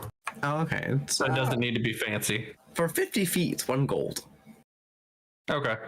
Any odds I can get the 4 kegs filled, or 4 kegs filled with, or 4 barrels filled with water? Yeah, there's a well.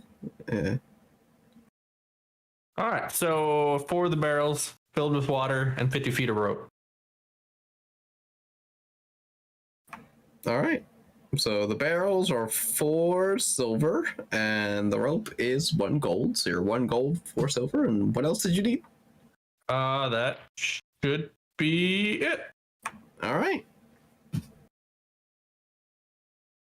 All right. So where can I fill these?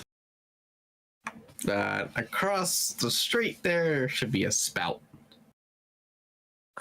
Across the street. This just turned into a mini game. Mic on. It's Frogger, but with a turtle. Let's go. Mic off. All right, I'll head out to the cart. I'm assuming I can only carry 2 of these at once. I can't manage to carry all 4. Mic on. Oh, this is going to be fun to watch.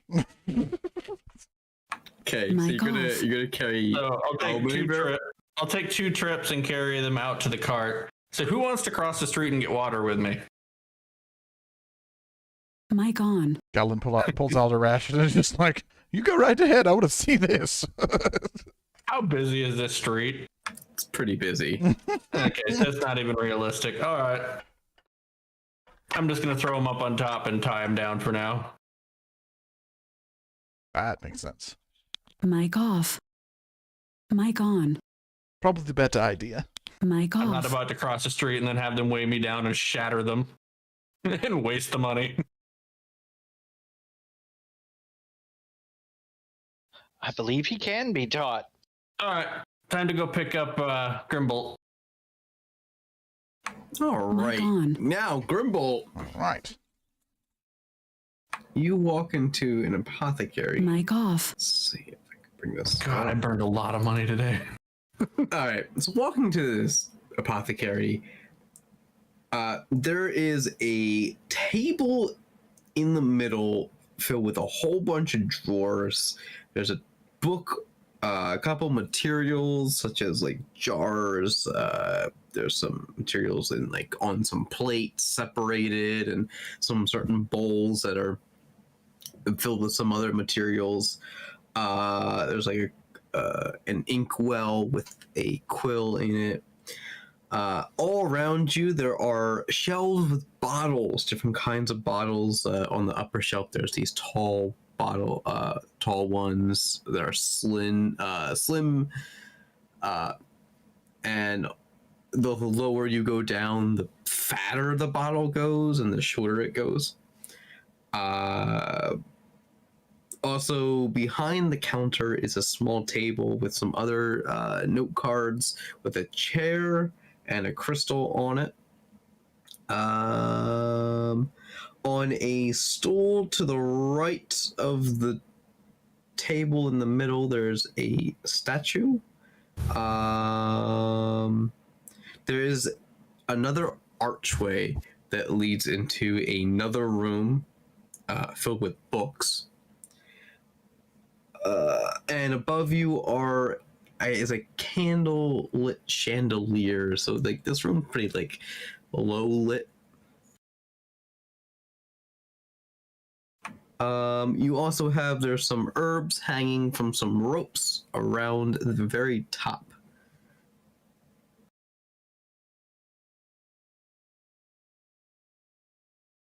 Mic on. That are green and white in color.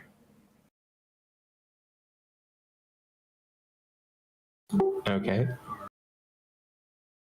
And standing at the table with the book, just kind of writing in the journal, Mic off. there is a female humanoid long black hair, wearing black robes.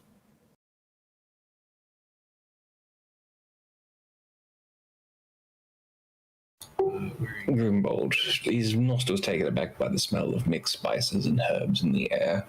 He stands there and appreciates the scenery for a bit before approaching the middle of the table, pulling out his grimoire in the process and tearing a page from its many folds before placing it down the table in front of the person who's probably a little bit distracted at this time.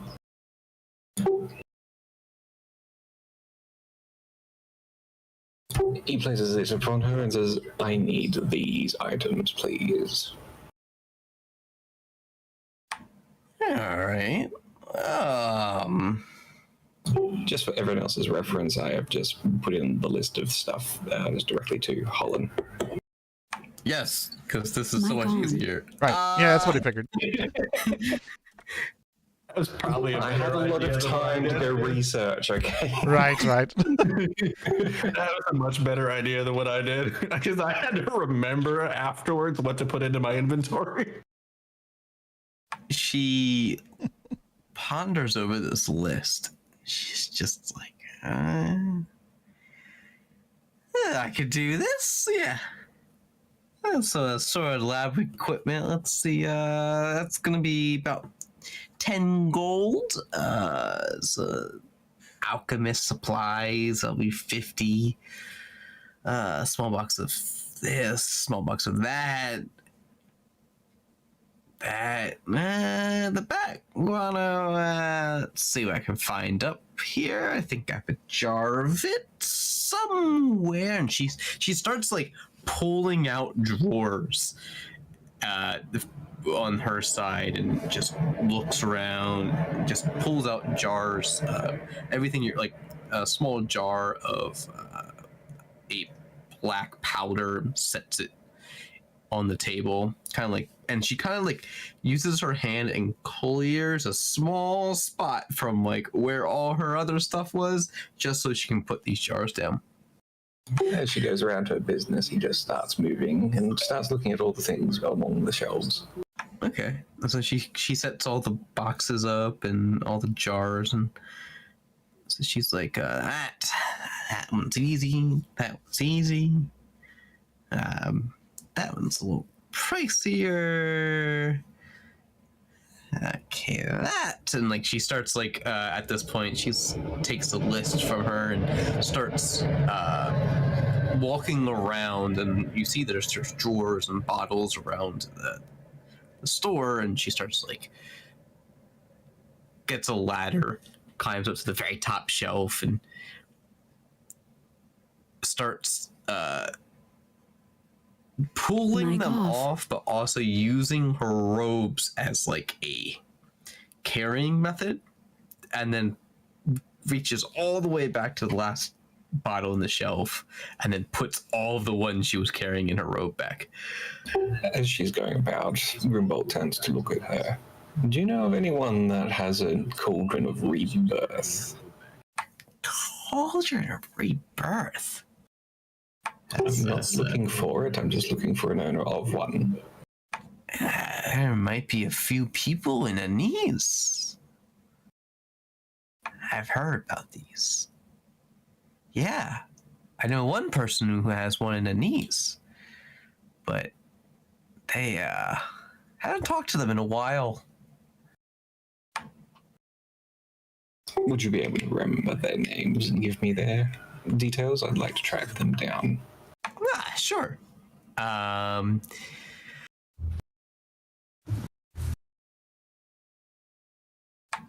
So, how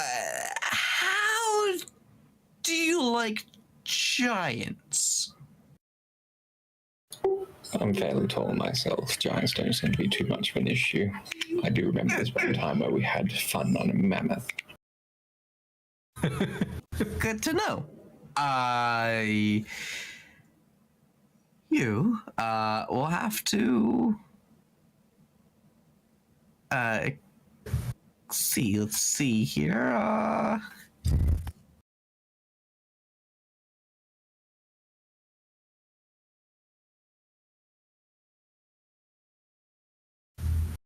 Let me find this name.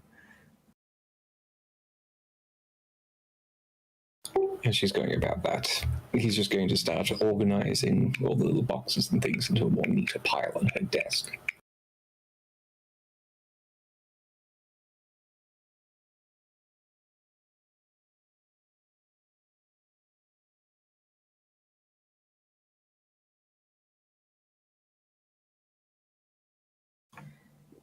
So, their name is called Kidus. Was that Carcadus or Cadus? Kidius. Mic on. Mic off. Kidius? Yeah, Kidius. Let's say Cadius. Got it. But yes, and you say he was in Anita. No, Nakapata is the area you're gonna go to. Bless you. It's in Anise. And what was the name of the place again? Nakapata. I'm going to assume that's something like Nakapata. Hold on. Let me spell it out for you I guys. it's just sitting there. It's that's the name of it. Mic off. Guy- I think I was pretty much drunk when I wrote these names, guys.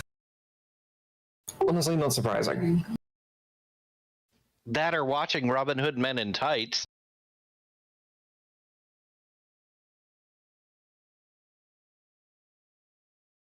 Also, none of us made an effort to get a discount based on the fact that we're heroes of this city.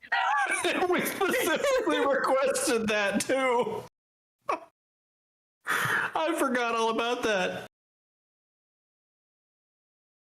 Oops.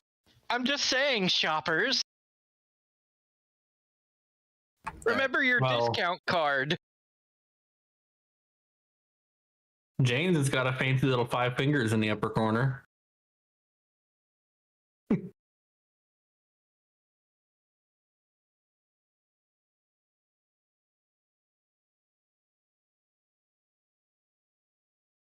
Did you put it somewhere, or am I just missing it completely? He put it in crew campaign chat. He did. Lovely.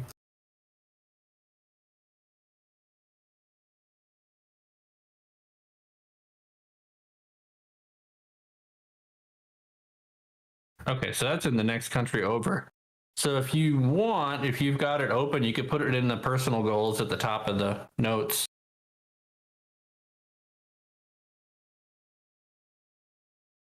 All right.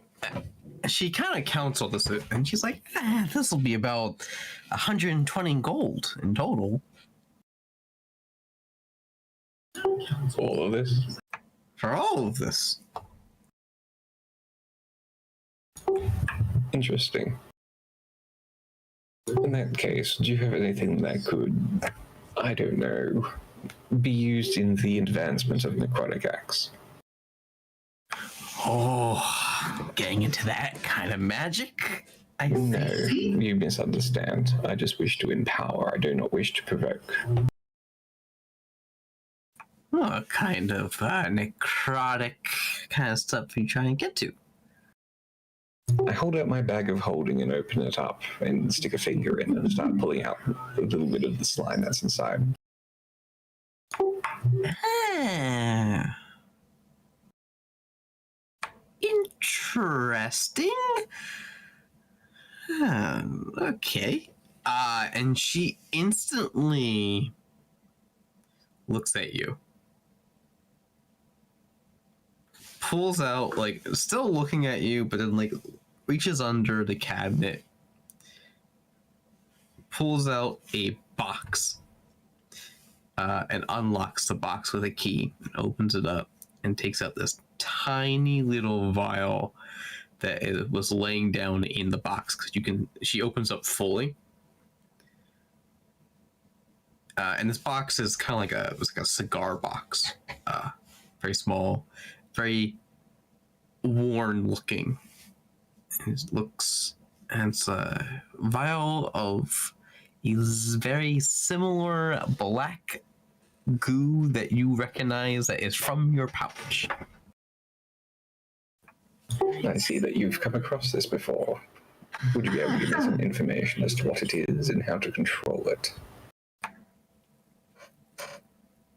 Can you make a pact Yes, I am already engaged in one.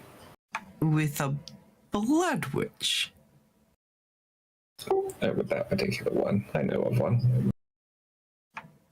Her powers come from her cult. And since they're cult, they're kind of cult leaders, I guess you could say. But they happen to have an essence from them that can be extracted. And using this essence and infusing it with your own blood will allow you to slightly control this. I am aware of that one. It already does somewhat answer my beck and call, minimally. But to master this, you must do a blood transfusion with a willing blood witch. I see. Is anybody else genuinely terrified of Grimbolt right now? We don't know this is going on. I meant out of character. Oh, very much so. But hey, he does work for demons. Devils. He's a devil person, not a demon. Yeah, cat. He works for the dark side. He's a Vader. But the dark side is so much more fun, and we've got cookies. Hey, I didn't say the dark side was bad. It's just a different point of view. I see that you know a little bit much about this one. I take it that you've had some contacts with certain blood witches in order to get a sample, I guess. Well, I've gotten the vial. I've tried the essence myself, and unfortunately, it's caused some issues. And she kind of rolls up her sleeve, and you can see from her elbow to her shoulder is completely withered to bone, where it's like it's just missing flesh. Interesting. What caused that one specifically? This was a blood witch that gave her blood willingly, but the blood was tainted.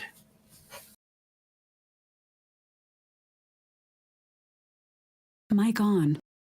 You might need to be a little bit more specific than that. And Grimbold brings out his little tome and starts writing and scribbling in notes. Mic off. Well, when the blood transfusion was completed, we were willing, accepting, and all of a sudden, my skin decided to start peeling off. But I wasn't losing control of the arm. And then the bone started appearing, and it was like my arm was still functioning, but just the bone was showing.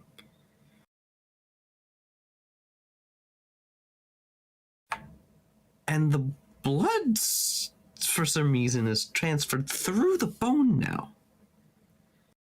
As I have experimented, and she kind of like takes a knife, a very sharp knife, and cuts where the flesh is missing and just the bone, cuts the bone, and it starts bleeding.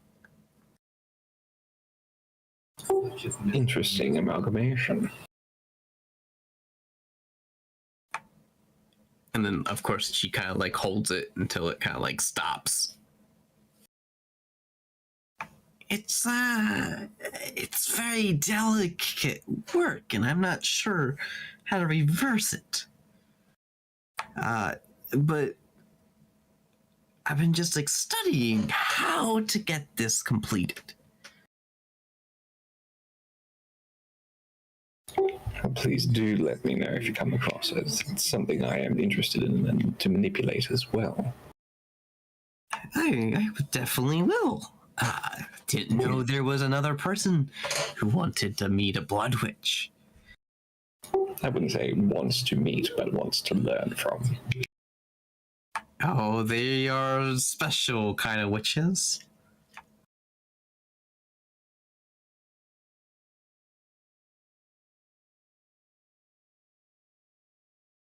Aren't we all? But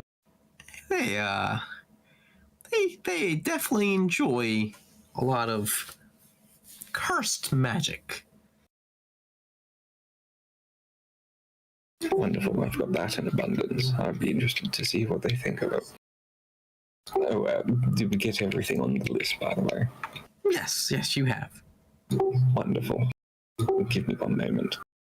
And with that, he reaches into his pouch and produces a small archway, kind of like a door frame with a door on it. It's very tiny. And he also brings out a little golden key. He taps the frame 3 times, and the door frame expands to about his size, so it's quite large in itself. And with a word spoken in Minotaurian, he unlocks it, and inside is a rather dusty lab equipment. Holding a bed, it's a small room with no windows. And he starts funneling all the stuff into this particular room and places the gold medals required onto the table. Very nice. I see you got yourself a portable lab. It's quite handy. I can thank the Queen for that one. Very pricey, I see too. This looks like an very old lab. It does need a bit of a touch-up, I imagine. But regardless of that, I believe our business is concluded for now. I do not wish to keep that particular vial exposed too long. Yes. And then she puts the vial that she had away, locks the box, takes the key, puts it away, and puts that box away into a drawer.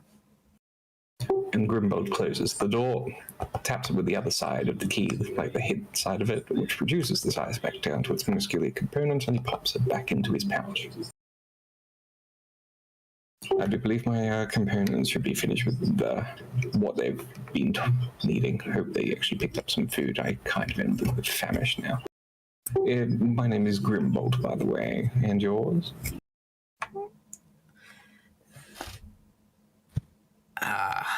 It's a secret. But you can call me Ash. Ash the Alchemist has a nice tone to it. I'll be sure to send you any owls, ravens, birds, flocks, pigeons if I come across any information. Will do. Farewell then, and thank you for your patronage today. Farewell, and good luck on your search. And with that, Grimbold turns and, with a clop, just strides back out of it. And stands in the middle of the street waiting for the carriage to arrive. All right, and then you guys already took off with the cart coming back, right? On our way, Not yeah. gone. Yeah, we were on our way.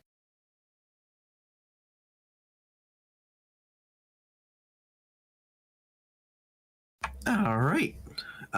So you guys show up to the apothecary and you see Grimbold already outside. He said in the middle of the road, by the way. Oh, in the middle of the road. He is literally in the middle of the road, ready to be picked up. And you just see there's like people screaming at him and like swerving around him. I do not care. Is it bad? I can very easily picture this. Yes, Pretty much. yes, I can too. Alright, we'll just pour it up alongside him. And I jump in. All right. How what you much need, do what I you owe need. you? I got plenty. Wonderful. That depends. How are you on potions of health? I mean, these little red vial things. Right. You've given me 2, and I've still got 2. You'll have 2? All right, wonderful. Here, I'll hand you 2 more, just so we can possibly help everyone in the group if it needs to be. Here you go. Here's 2 more potions of healing. And what about food-wise? You good on that as well? That's what I needed most. Ah, wonderful. I previously had purchased quite a bit. I reach into my pack, pull stuff out, get all things wrapped together and everything. Here are 10 rations. Right here. Pull these out. That should do for now. There you Are go. we done shopping? Also, sorry, hold on, was it 150 gold for everything? Yes. Thank you. And how much do I owe you for this? For this, I'd say we'll do 25. We'll do half. 25 gold would be good. 25 gold for a couple of rations. Well, for How the potions fancy as is well. it? For the potions as well. That was the thing. Ah, very well. And I didn't charge you last time, so I figured this time. He slips you 25 gold. Wonderful. Thank you. All right, let's see. Got those. So is there like a little window or anything that leads between the interior of the cabin and the bench seat on the front? Colin? Like from the cabin to the bench seat? No, it's totally separate.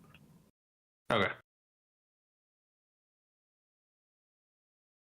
So just the windows on the side then. Yep. So I just take off and merge traffic going aimlessly at the moment because I don't know where we're going. So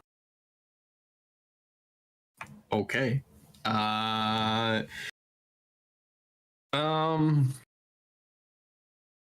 late is it getting? You guys start the day, so it's maybe late afternoon. So what say we get the rest of the information from the Queen? That's tomorrow. Oh, is that tomorrow? Yep, she's busy with meetings all day today. Boo. Alright, well, late I'm in the getting afternoon. hungry. I was just going to suggest maybe we should go find a good meal. We stocked our own food for travel, but Right. We're supposed to also talk to the Queen, right? We did. Do we we already were do just that? discussing that. Right. That's tomorrow. Right. So, Twarp, you know any places that we can go for a meal that we can not have to go all the way down to the bottom to drop off the carriage? She has this giant grin. Oh no. She's like, I instantly regret this. how much do you want to spend? Oh no. Well, you know our group, so if you're thinking of a place that's like black tie or the equivalent in this world, you know we're not going to fit in. Yeah. She looks around. She's like, yeah, you'll be fine. All right, but I'm telling them this is your idea. Lead the way. And she points the direction. She's like, you want to go there? And then turn right. And it takes you from where you are currently about half an hour and through traffic. And you finally reach a place that's Mic off. super fancy on the outside. The engraving of the stone is amazing, Celtic all the way around. The door is made out of this Twarp, how much does one meal here cost? mahogany. It's not that much expensive. Are we talking Oh my God. golds per plate? This is your treat, right, Twarp? Yeah, it's No. golds per plate. It's just the two of us on the front bench. Oh, I'm yelling out the window. Oh yeah, I suppose you guys would see out the window this giant fancy place we're stopping in front of. Just like, yeah, no, it's not my treat. But Then said why are you wanted taking good us to the food. most expensive place in town? This is not the most expensive place in town. Okay, the second most expensive place in town. Do you want to go here or not? God. I feel we're gonna regret this. Marco is literally like ripped in half on the inside because he hates this idea of this super fancy. But at the same time, this is the kind of cooking he needs to learn to serve the queen. That reminds me, Turtle Man. I've got something for you. Say that one more time. I couldn't quite hear you. Sorry, what was that? Repeat what you first said. I was laughing, so I couldn't hear what you said. Fair enough. I have something for you, Turtle Man. Grimble rummages through his little pouches and pulls out this little pouch that smells of fragrance and spices and throws it to you. Oh. I'll open it. What do I find? Well, what were you thinking of in terms of the spices when you opened it? I guess I would kind of had like Indian style spices on the mind when I looked at it. Then inside you see Indian type of spices. Oh damn! That's also one charge out of 10. Oh, wait a minute! What did you just give me? You can explain it to him. It's a spice pouch that was developed by Huards. It's extremely handy. All you need to do is think about the spice that you require for your dish, open up the pouch, and the spice will be there for you. Yes, please. I figured you might like it. It's quite the gift. So, Yes, because of the cooking, I just want him to be better. Fair. And as I'm saying fair, I return to visibility.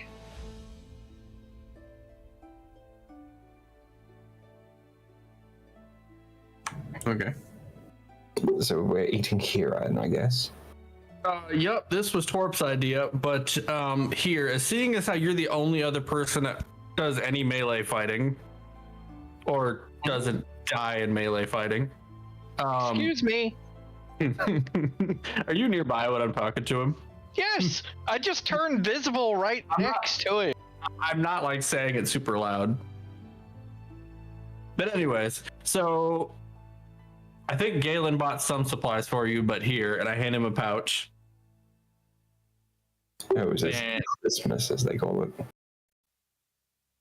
No, it's just investment for my own safety. I see. For another beefy frontlinesman. So inside there's 3 bottles, 1 greater and 2 normal healing. Appreciated. Do you want the pouch back? Sure. They come in handy. I'll transfer the potions to mine and then throw the pouch back. So I just kind of like roughly straighten up my robes as best I can because I am not dressed for this place.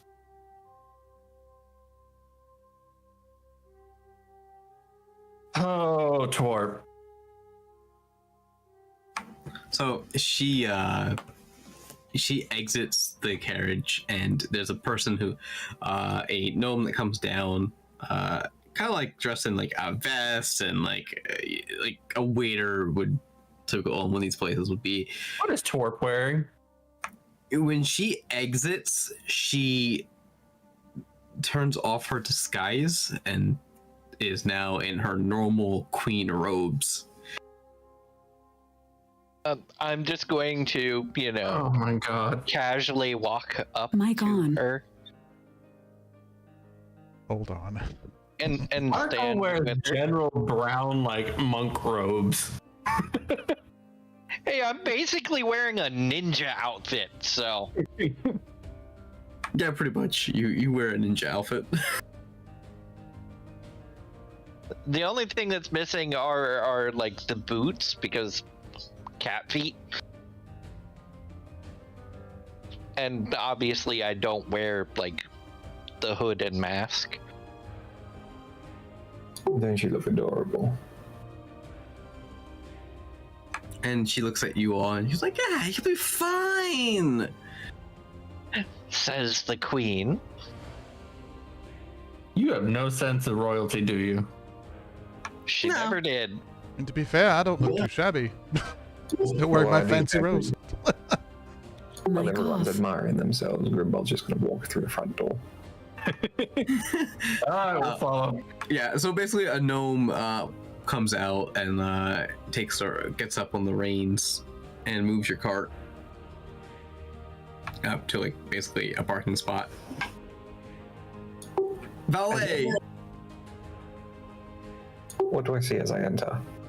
Okay, when you enter, there is a beautiful bouquet of flowers in front of a podium that is made for a dwarf. The podium is a cherry wood, very nicely crafted, and you see basically it's a dwarf in a tux. I immediately move over to him and say, "What, no royal fanfare for one of the queens entering your establishment?" Mic on. Like, oh, we have a queen in our midst. And Oh. not so much that, also the heroes that saved the entire city. I apologize. We will get a table right Not gonna lie, Marco didn't keep his medal on. Galen pulls out the medal. Ding, ding, ding. An excellent idea, and I fish my medal out of the pocket and put it on. And how many will be dining tonight? Oh dear. 5. 5, I believe. Right? Yeah. 5. Yeah. 5, yes. My math We'll is table really for good. 6.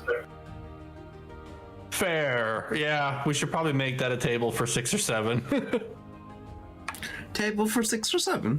All right. And Yeah, He I kind of kind of grabs. gesture towards my overwide shell. And I am rather bulky myself. So he calls one of the waiters over, and Mic off. the tables are. So he says, "Follow me," and you go down this small hallway, and on each side there are rooms. That are tables are set up with the same cherry wood finished seating. It's in private rooms, and he takes you to the far one, and that is a little bit bigger than the other ones. The other ones are made for like 4, maybe 5 people. This one's made for 10. And he says, will this help you? Yeah. And how sturdy are these chairs? The chairs are they're stone with cushions on them, All right. so they're pretty sturdy. You could probably just slide 2 together for yourself. I'm not worried about width. I was just worried about support. I didn't want to sit on expensive furniture and break it. And he's like, "Oh, all right. Here's your room. We will have some waiters for you shortly." You're not going to send waiters, honestly. Not for the queen. You're going to send the maitre d', correct? We will send the chef. Not the chef, the maitre d'. I feel so dumb. I don't know. I don't know what a maitre d' is either. Maitre d' is the head waiter, Oh, okay. pretty much in charge of front of house. Okay. I will send the maitre d'. My god, you uncultured swine. Thank you. Wow. I didn't want to say anything there. I didn't know what a maitre d' was. As soon as he said, I'll send the head chef, I'm like, he's no better than me. He has no idea what that word means, does he? I didn't know either. Anyway, he says, I will send the maitre d'. And he lets you all into the room and closes the door. And you wait maybe a minute, and the maitre d' and the head chef with 1+ waiter comes in, and they come in through the door and like, I see we have a guest, a couple guests here. And why are you not bowing to them, Her Majesty? And Twerp's like, please don't bow. Please don't bow. Bow for the Queen. No. And she's just like shaking her head, just like, no. Twerp, hush. Bow for the Queen. And you see them all like, should we bow? Should we not bow? Should like, they're kind of like leaning, and then also just not like, because she's saying no and you're saying yes, and they're like half bowing. Good enough. They're confused because he's He's obviously, right. He's the queen. with the queen, but the queen's like, no, don't do it. Yeah, exactly. And so they take like a half bow and like, all right, I am up for cooking anything for you. So what? I guess we'll take your drinks order first, and I'll take a flagon of honey mead. all right, honey mead. Mic on. I'll just take whatever your best dwarven ale is. Ah, I see you being adventurous tonight. I will have an apple brandy. Now that's what I'm talking about. getting Anything, to the break. anything with a little spice in it. We got this ale that has a slight cracker pepper in it. We also have some wine that has a kick. So, Galen, by spice, are you talking like spice, or are you talking like a cinnamon type kick? A little bit of spice. Spicy. Like something that might, not cinnamon, but like a hot. spiced rum. Like a hot. Like a Oh. heat type spice to it. Maybe something like dragon's breath or something. We got something like that, just in our own format. Oh, sure. Let's see what you got. Let's see what you have. And the Queen will take a barrel of your finest ale. And she just looks at you, Grimble. looks. And she's like, no, I will have a bottle of your finest Chardonnay. Mic God, off. is this really her? Are we with No, her? she's faking it. She Like he says changes it funny attitude. loud.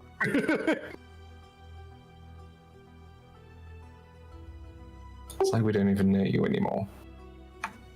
I have to put up some kind of royalty here. I see. Decorum. You have to bow, but you have a little bit of Chardonnay instead. Mic I got the on. bottle. I didn't just get the glass. Excellent. And what's your special for today? The chef takes out a small piece of paper. And we have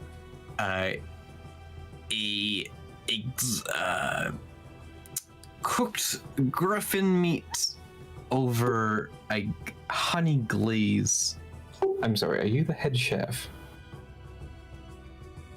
The honey chef is saying this. I'm sorry, the head chef is this guy, yes? Yes. Alright, the head chef fellow, why do you not know off the top of your head what you're cooking? Mic off. Because the special changes every day. Yet you're not in charge of the special then? The special changes every day. And I'm sure you're well aware in how to cook the special, correct? Twerp is just giving you The stink eye. like the evil eye at this point. Don't look at me like that, Twerp. If they're going to be serving the queen, they need to know exactly what they're doing. Don't have any of this riffraff that don't know what they're doing serve our illustrious leader. I'm not the leader of this nation. Leader of this little group at the moment. I'm not the leader of this little group at all. I'm sorry, who decided to come here? Raise your hands if you decided to come here. Mic on. Oh, definitely not me. No hands here. No. None No, whatsoever, no, no. no. So therefore, we're leading this little escapade, and you will be treated as such royalty. And she just puts her hand on her forehead. She's like, oh boy. Well, if you're going to make decisions, you're going to have to learn how to deal with them. This Mic off. is what you decided on. We could have gone to a good dive bar. No. We're not going to a dive bar in the city of Anand. Thus, you pay the price. You say that, Torp, but night one you got hung over with us in a dive bar. We're not going over that. Anyway, head chef, you were saying? And do it without the paper this time. He puts the paper away. And he's like, it is a piece of griffin meat with a honey glaze over it on top of Griffin. It's a griffin. Yes, but what cut? It's prime cut. Mic on. Is this Okay, Is this so griffin it gonna free be range? A bird and a lion. is this griffin free range? This griffin is free range. free range. Wonderful. Wonderful. Mic With a off. side of green beans, with some garlic sauce on top, and a side of rice pilaf. In before Galen orders a side of griffin nuggets. Mic on. Anything can be nuggets if you spend enough time chopping them. And Right. What else do you have?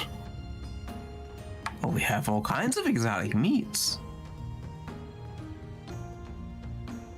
Wonderful. I'll have My good gosh. matrimony from the hills of whatever's the closest.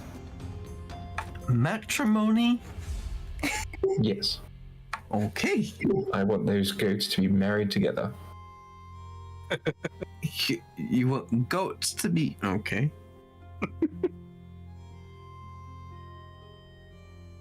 Mic on. So you can taste the love.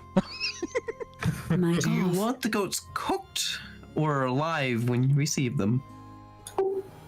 Should I take offense to that? I think I'll take offense to that. Can you tell he's getting on the cook's bad side? I'll leave it up to you to decide whether or not to use your abilities as a chef to do anything with it. And he can't say shit because the queen is right there.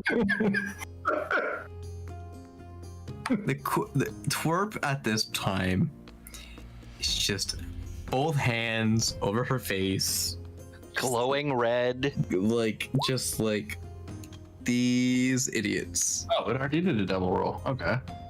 Okay. Marco's half successful at hiding his amusement. Jane keeps a perfect straight face. So I'll cook the goats after they are married. What kind of do you want me to make a glaze or a sauce for your goat? Are you not a chef? I thought you would have known what to do with that. Well, it's up to you of what you want on it. Of course. And I'm sure you know with all your talents what goes well with goat, right? I will. I have to look up goat dishes now.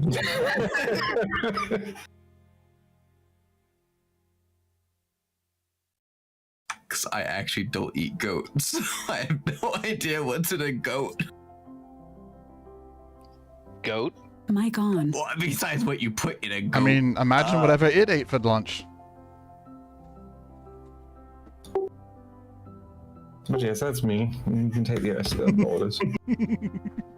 Alright, we're gonna make this into a curry, I guess. Wow. Cause I literally googled goat recipes and it said curry, and I was like, all right. You should Google D&D goat recipes.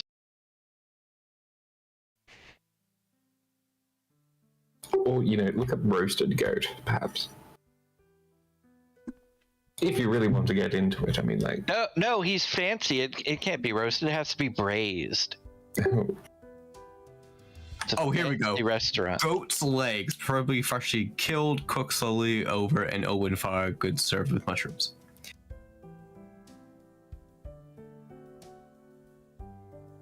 Yeah, so that's I don't know. That's what D&D came up with.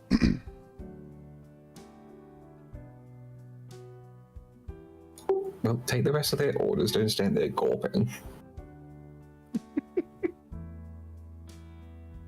Ah, yes.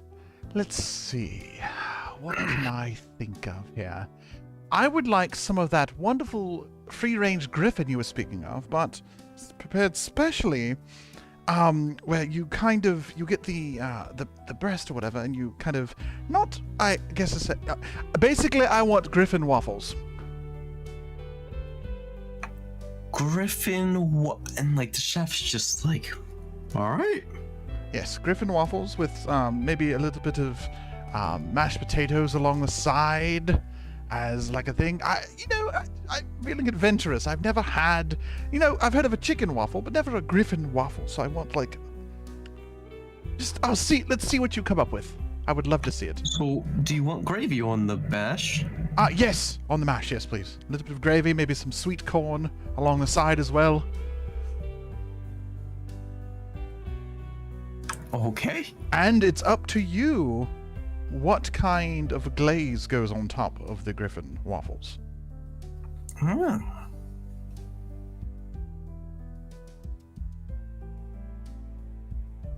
I'm gonna pull out some mango maple syrup. That sounds glorious. That sounds really good. Now I want some mango maple syrup for pancakes. I have some in my fridge right now. I have no idea if these are sweet or sour. No idea. Or savory. My bad. It's pretty good, actually. Mango is very sweet, yeah. Yeah, mango. That's maple sweet, but you're putting onto griffin, which is sour meat and waffle size, and I don't know what exactly waffling the meat will do. You've never had chicken waffles before? No, I haven't. You see, I've never had chicken waffles before. The very idea boggles my mind, honestly. Well, I can just imagine like a chicken breast that's being pressed in a waffle maker. I've had chicken and waffles. I haven't had chicken waffles. Yeah. Is it like diced up meat that's been put in the batter? I have no idea right now. All I can think of is like ground chicken, like pressed in a waffle iron to cook. I want to see them make this look good, okay? It's literally gonna be chicken in a waffle maker. It's literally. Griffin in a waffle maker. Oh yeah. Griffin in a waffle maker. All right. So It's gonna be great. all right, next person. Well, Jane would like a fresh roast shark because he's never tried it. And we know there were fresh ones caught. So. All right, Because roasted we've shark. already seen them. Roasted shark with the appropriate side dishes, of course. All right, sounds good. And would you like any sides with that? I said the appropriate off. side dishes. Well, okay. I'm not sure what they would be on roast shark. Mashed. I've had grilled shark personally, but I've never had roast shark. All right, I will put mashed potatoes and broccoli with that.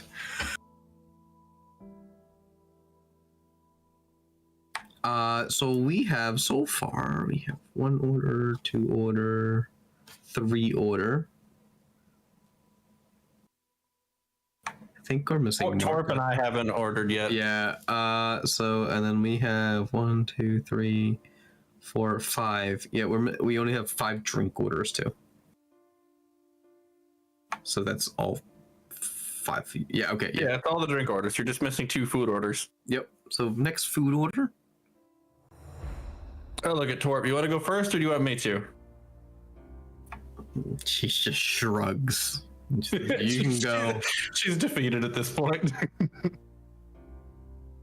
All right, so I will have a dragon turtle steak with cracked pepper and cayenne rub, cooked to a medium rare. And on the side, I will have a medley of local veggies wrapped tightly in a seaweed bundle with butter and your choice of fragrant seasonings inside to steam with the veggies. Are you literally reading this off somewhere? No, I made that up. Because I was like, all right. No, I spent that whole time they were Oh my ordering, God. making that up. Oh my gosh. Okay. He Alan's like, basically you does want some bread? You're getting bread. Hold on. There we go. I put it in the campaign channel. Oh my gosh. Should I mention my brother's a professional cook? Never would have guessed.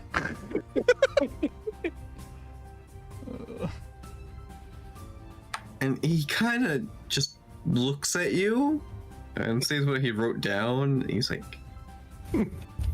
okay. That should have made the most sense to him out of all the orders. Yes, the chef. No, he's a little stunned over that you want dragon turtle steak. Oh, fair. Wait, when you're a turtle. So, and he's like, all right. And the queen,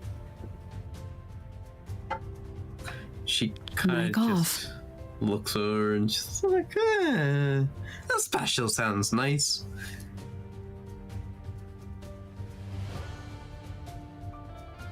But instead of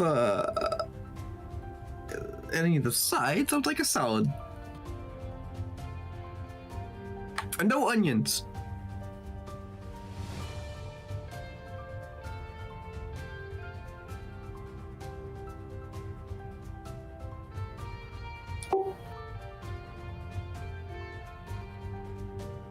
And then he writes it all down and says, anything else you would like to order? Any appetizers?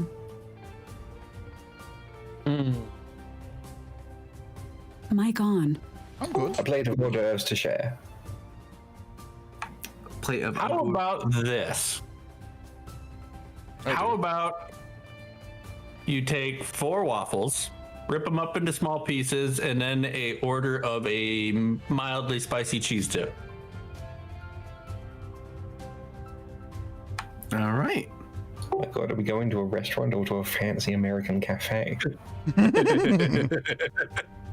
Yeah, just get some waffles and tear them up and put some cheese on it.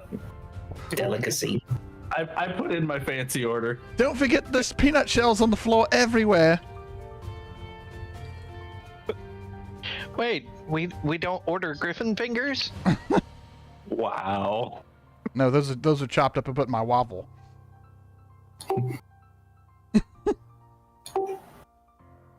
After the Maitre D and the others have left, I turn to our wonderful queen and go, "You embarrassed us. I'm just returning the favor." She's just like. At this point, Marco's head's on the table, rolling in laughter. After they left and they shut the door, and you said Yeah. that, she says, "You're an asshole, Grimbold." Oh yeah! As soon as the door closed, Jane is also like on the floor laughing. He kept like a perfect straight face the whole time they were in the room, Oh, and my now dear, he's just rolling around on the floor, laughing his ass off. oh, my dear queen, your words, they hurt me. Oh no. Where forever is a cleric that will cure my wounds? Per se, our cleric is a fighter. He shan't help. And she just looks at you all and just like in disappointment. To be fair, I warned you we wouldn't fit in here. Right? Very true. Very true. Mic off. I don't know. I think I did the part of being a snobbish upper class pretty quite well. Mic That on. was You're quite not good, wrong. Grimbold. That was quite good. Mic off. The laughter just redoubles underneath the table. You want me to put a saucer down there with some milk for you? Hey, I'm okay with that. I'm not ashamed. Fair. So, what are we going to do while we wait for our food then? Mic on. Try and get my sides to stop cramping. Oh dear. So, Well, one, where are we staying tonight? We just gonna find a random tavern, or is Torp gonna drag us back to the castle again? We gotta talk to the queen in the morning. We might as well spend the night in the castle again. right. Just Yeah. invite yourselves into the palace, why don't Yeah, you? of course. I mean, right, Twop? Do you want to stay in the castle tonight? I mean, it's I free mean, we lodging. were already offered. Right. Oh, we can stay in the castle if you would like. Free lodging, free meal associated with said lodging. Have a no-brainer. So, talk to the queen in the morning, and then I guess head out after that. Right. I think we've got provisions and things. I'm not gonna lie, I will not be sad to leave the city behind. Right. We're heroes of the city. It's the least they can do to put us up in the castle for a couple of nights before we leave. Right. Do you think we'll come by here often, Miss City? I imagine we'll be back. Yeah. I can see your nose twitching from here. Are you planning some sort of nefarious mercantile business? Whatever could I'm you usually mean? not planning a mercantile business. He just kind of looks over to the side, raises an eyebrow slightly with a smirk on the side of his face. Whatever do you mean, Grimbold? Whatever do you mean? Just as long as it doesn't get in the way of finding Kazar, we will be fine. Oh no, this is going to assist, my friend. This is going to assist. We almost went the entire opposite direction to go pick up a bunch of dividends, but I'm working my way around that trip, not having to go that way. Wonderful, I guess. Indeed. By this time, the maitre d' knocks on the door and opens the door with a tray of drinks. So I missed it, but I assume we have like a private room. Yes, you have a private room. Okay. Yep. Okay. We have the largest private room. Yes. And Wouldn't that be a field day for Grimbold if he found out we didn't? this maitre d' sets down the honey mead, the dwarven ale, the apple brandy, dragon's breath, and the bottle of Chardonnay with a glass, and pours out the glass, a glass of Chardonnay, and give it to the queen, and then distributes all the other drinks to who ordered who. The appropriate people. Yes, to appropriate people. Wonderful. What else does he do? Does he do anything else? No, he just takes his tray and leaves, and shuts the door behind him. Wonderful. I'll reach out to the glass and move it away from wonderful queen, twerk. I'll just keep this one here, because you want to keep up the appearances as you're guzzling down the rest of it, right?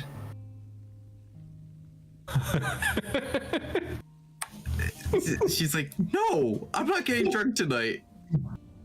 I know, it's only a bottle, though, so... Really? And I reach into my pack that I set down beside me, and I pull out a bottle of the dwarven mead that she loves so much. That's tempting, but no, I have stuff to do tomorrow as a queen, and I cannot be drunk for it. Or hungover, unfortunately.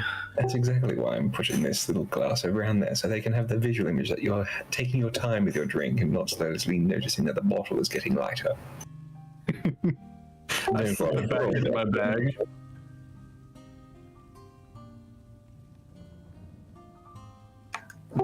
She just sits there quietly, just like, God damn it. Yeah, Like, that's literally her face right now. Well, while we're waiting for our food, anything else we need to discuss? We kind of had a sit-down last time about the direction we're going. We're going westward towards, eventually, Adski. We're stopping at a couple places along the way to get information on how to get there. We have to get... Is it... Well, Adski and Scylla are kind of equal in terms of goal. Right. Because we don't know which country Khazar is in. Right. It's one of those two. Exactly. So that puts us heading to, let me pull that back up, to Malinovi to gather information on Scylla and to acquire a boat ride from Malinovi to Scylla. Right. You know, when I'm thinking about it, does anyone feel like whoever decided to go exploring in the early days was really drunk when they were naming everything? Possibly. They could have just made the names easier. Actually, I had a, You used a name generator, didn't you? Use a Russian No. name generator. That's what you- No, actually, they have actual meanings to them. I just put them in a different language. Ah. Also, we're in Kegvorum, correct? Yep. Yeah, Kegvarum and then Knees is the only one I didn't put in a generator. Not a generator, a translator. They are see. actually just random generated ones. Pretty cool. The place we're headed to is Malinovi, which is to the upper left of us. It's a country run by the Crimson Crime family, but it's apparently the best Mic place, off. according to Skitter, to get info on Adski and Scylla, or Moshnost, on. as it's currently not changed. Which is what Yeah. the Adski is where the last known location of what we heard that Khazar. Or was gonna Moshnost. Either one of those could have been what we saw through the portal. be. Right. We Mic just know off. it's one of those two. Edsky or Moshnost. Yep, those are the ultimate goal, is those two countries. We just know that he ended up in one of those through that portal. Mic Awesome. on. All right, question then for our wonderful DM. The name that you put in for me of Cadius is Annie's meant to be S9s that you put on the map?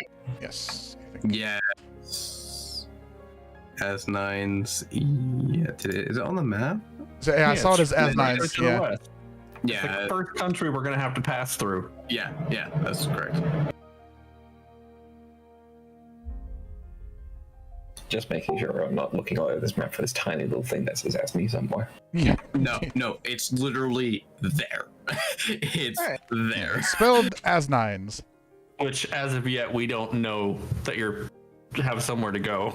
Correct. Right. Yeah. Okay. So, While we're waiting on dinner, Mic off.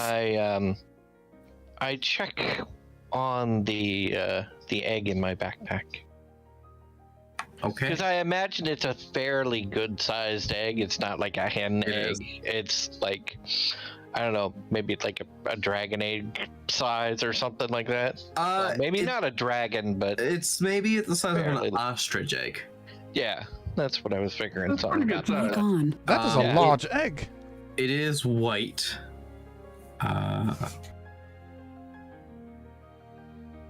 Is it warm to the touch?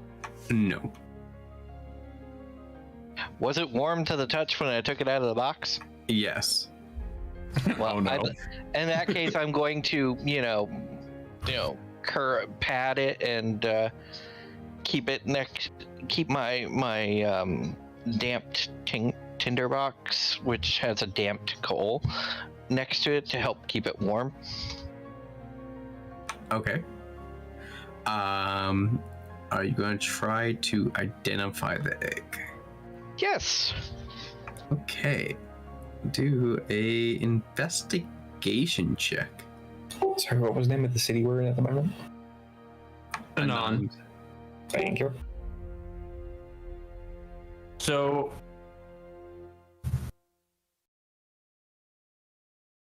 we 23. 23. All right.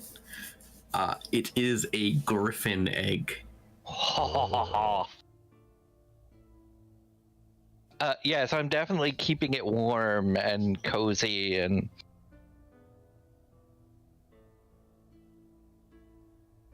So, what all do we need to accomplish in Malinove?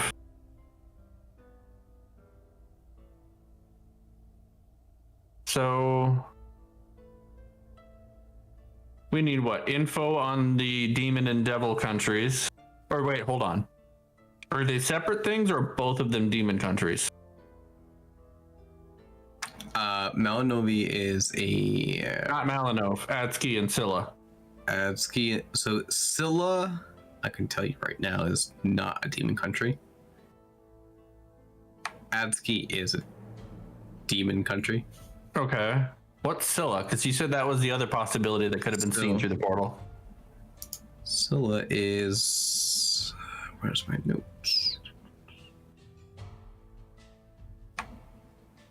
Scylla is... I have too many things on my drive.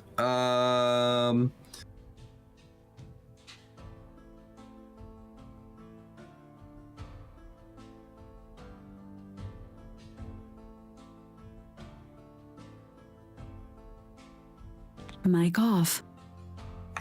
I have to find it. Oh. Where is it?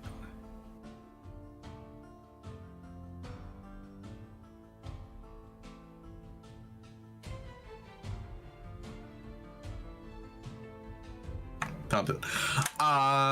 Okay, so Machinos is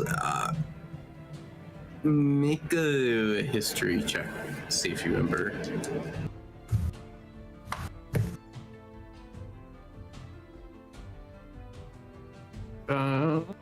There it is. 21. All right. So remembering from what Vargas, I think it was. Vargas and Or not Vargas, Skitter. no, either one of them would have told you. Because and we were also, working for Skitter at the time. Also, Fenlin would have told you a little bit about too, since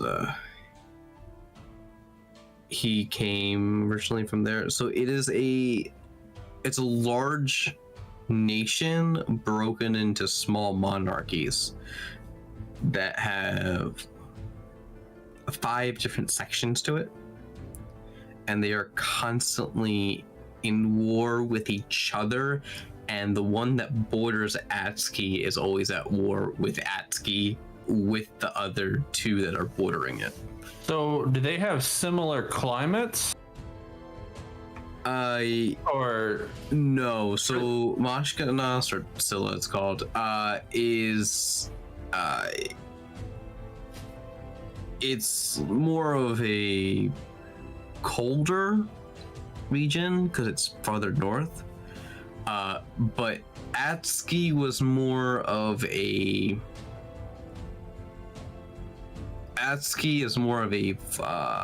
like active volcanoes going off to make. so it's higher odds that Adski was the one we saw. Yeah, Okay. Atski's the one that you saw, but Mic on. Scylla Because I is. could have sworn you had said that it was either one of them, but if they're that different, it wouldn't have been a mistake. Because those are like polar opposites. Yeah, Atsuki is more. It is north, but it seems like it was Mic off. transformed to be more. Okay. So to correct my memory, then Atsuki is the place that we need to go. Mic on. Yes. That's what I had originally thought. That's what Okay. we thought, and it was identified as Atsuki to us. Yeah. Okay. All right. So then we need to go from Malinov to Atsuki. Okay. So in Malinov, then we need to find information on Atsuki, or what to expect when we get there, and then maybe find somebody that can help keep my mind closed from Right. interference, It's very pesky, to say the least. because I really don't want to walk around an entire country of people that can control me.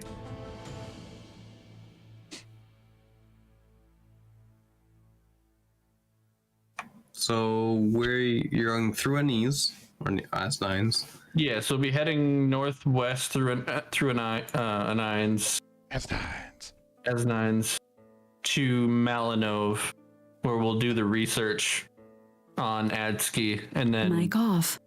take a ship from there to Atsuki. I guess basically we went from one peninsula to the other right there. From the west tip of Malinov to the east tip of Atsuki.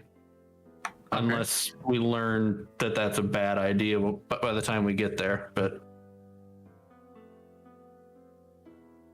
Okay. So your plan is to go through S9s to Malinomi to Hatsuki. Okay. It's gonna be a long trip. It's going to be a very long trip because it took you a long time to go through Mic Kagboro. on. And that was literally like Yes, it halfway did. to the river to the very top. So it's going to take you very long. Okay. It wouldn't take long with an airship. That's right. It wouldn't take long with an airship. No, just a stupid amount of money. Stupid amount of money you don't A have. twinkle in Galen's eye. That's all you. Oh, it's not just Gallon's eye. You get the opposite from Marco.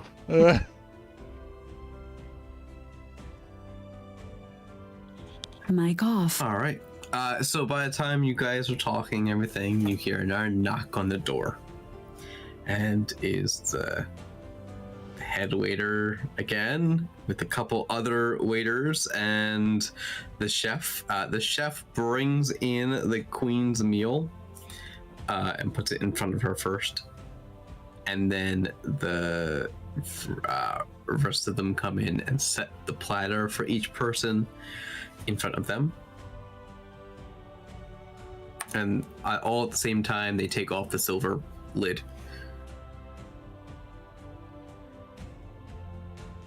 Did they get our orders correct? Yes. That would be bad if they weren't. Yes, they do. Every single one of them. The chef did the best he could with the roasted goat. And he even takes a piece of paper out and he's like, here's the marriage certificate for the goats that I just roasted, and hands it to Grimbolt. Wonderful.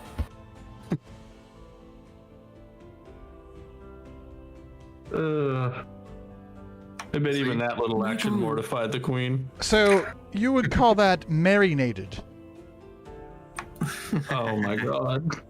I think that's what that means, right? You beat me to my own pan I was building up to. I Oh, can't even punch you my in gosh. game. Like, this is terrible. All that work and Caden steals it. Mic on. I'm sorry.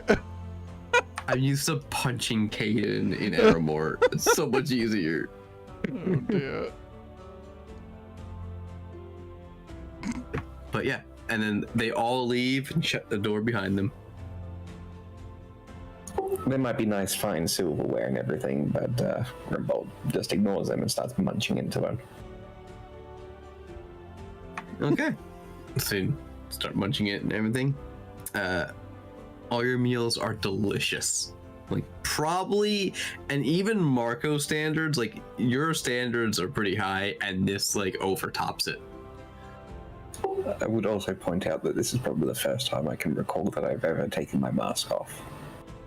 Oh, what do we see? Brown and black furred Minotaurian head with bull features, of course. Ha! I knew it! I'm assuming you probably said that out loud. Yes! What? That you were a Minotaur! I guessed it a while back, but I wasn't absolutely 100% positive, but now I am! Because you've proven it! I'm glad I've proven a theory, I guess. Galen sees this. And then I say in Minotaur, it's good to prove theories! It's too bad I didn't take that spell I was going to. I wanted... I almost took Alta Self, and I would have, at that moment, I would have been like, well, I guess it's time for me to show it too, and I would have like pulled my head up to my face and pretend to pull off a mask and change my look to so I would look like something completely different. Like, I guess the gig's up. I'm really a Dragonborn or something. But alas, you did not. I did not. No, unfortunately. And Torp just comments, he's like, Cripple, you look good without your mask. I round on her and try and size up. I'm going to roll an insight check to see whether or not she genuinely means that or not. Go ahead. Oh, that turned out good. She is genuinely saying this. I might leave it off a little bit more often then. Mic off. Well, with that returned, he returns to devouring the goats. I mean, think about it. We got a cat, a turtle, a bull, and a dragon, a half partial dragon man, Mic on. and A half elf. a Just the queen half from is another not. plane of yeah. existence. Yeah, not really one normal party member in the group. Oh. There are no humans here. No humans, no elves. I'm half elf. Well, My Galen father's an is elf. Yeah, Galen's a half Just the elf. other half is sort of not normal, and then pulls up his finger instead of using a fork. Just an ice claw appears at the end and just sticks it in the chicken the griffin waffle, and a chunk goes in his mouth. That's not Can you cool please at all. describe your chicken waffle? That's a griffin. The griffin.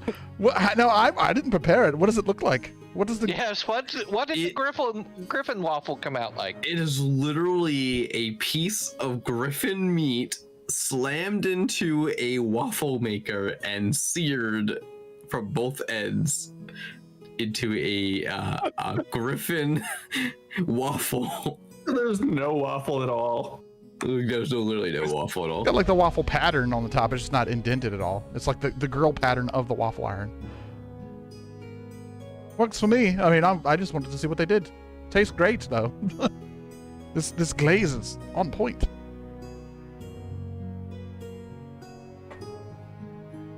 Mic off. You guys really enjoy your meals, and you so do that, and then near the end of, you guys probably take what, a half an hour to eat, or take longer. No. Oh, it Oh takes my like an God. hour in a restaurant Oh, yes. when Wait, you take your time like that. Yeah. Reminiscing. Restaurant is nice. It's a slow eat. Right, we're reminiscing, talking about the freaking battle we just did with the mammoth. I really wanted to pull that tower over with the mammoth. I'm quite disappointed we didn't get to do that. Are you really surprised that didn't work? We didn't even get a chance to. Meanwhile, Fred the Cyclops was plowing through everyone, so I guess I had some fun. Well, it seems I might be able to have a new pet to train here. What? And I lift up the backpack a bit so that the open end is visible over the edge of the table, and I kind of uncover the egg a little. I see. It's a griffin egg. Huh. And I where? look at the waffle, I look at the egg, and then look back to the waffle. Then look at Omelette. the egg. No, we're not going to eat the griffin egg. He won't let us do it. I mean, it does sound tasty. Don't get me wrong, but I just mean if it doesn't work out, or something happens to it. Always we an have a option. supply of, I mean, griffin. yeah, the waste not, want not, but Indeed. You mean waste, not waffles. waste not, waffle not. That's what I was going for. A little bit tongue twisted.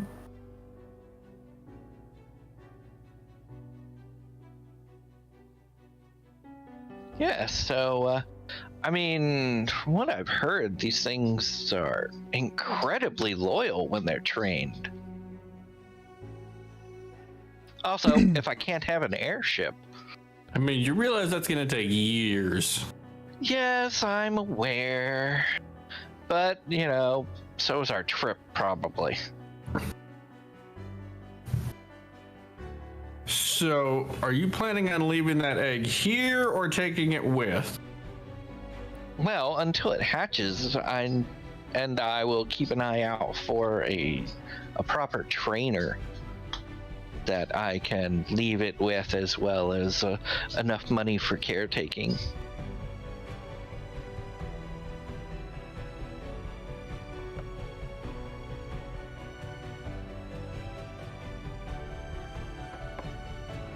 And Twerp just looks at you and just...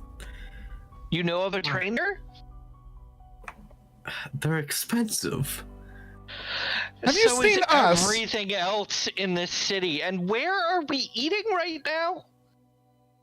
At an expensive restaurant. Huh.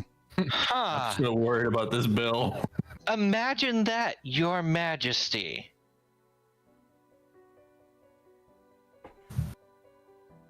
Well, since I'm a queen, then other people pay for me. Yeah, that's not how it works. Yeah, I didn't think that exactly how that works. Your kingdom pays for you. Oh, my kingdom's not here, is it? Should have thought about that when we came here.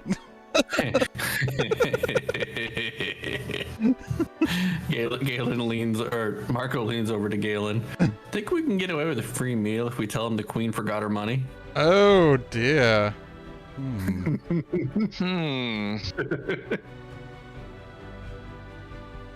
Put this on the palace's tab. Yeah, would that work? We have our medals and whatnot.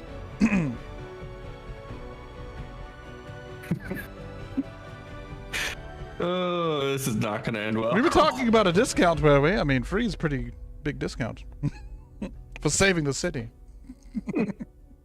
I mean, his restaurant wouldn't be here if we didn't save the city. Right.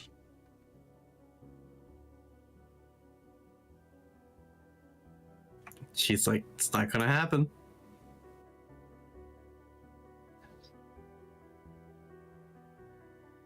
Are you sure? I'm positive. Yeah, because she's going to tell the truth.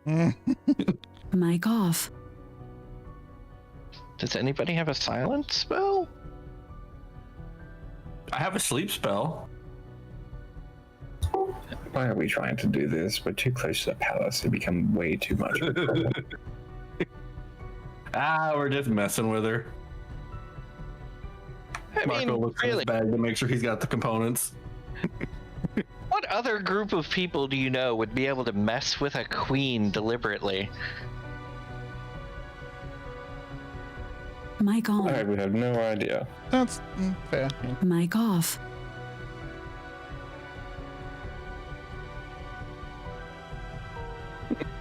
And don't let her fool you, because if the opportunity was reversed, she would not hesitate. The opportunity has been reversed on many occasions, and she has, as you say, fucked with us at a number of occasions. I think this is a fair bit of reprimand.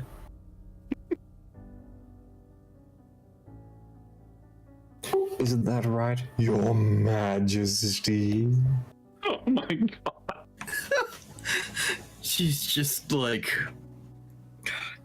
you guys are just a bunch of know-it-alls, aren't you? Coming from the one who willingly traveled with us.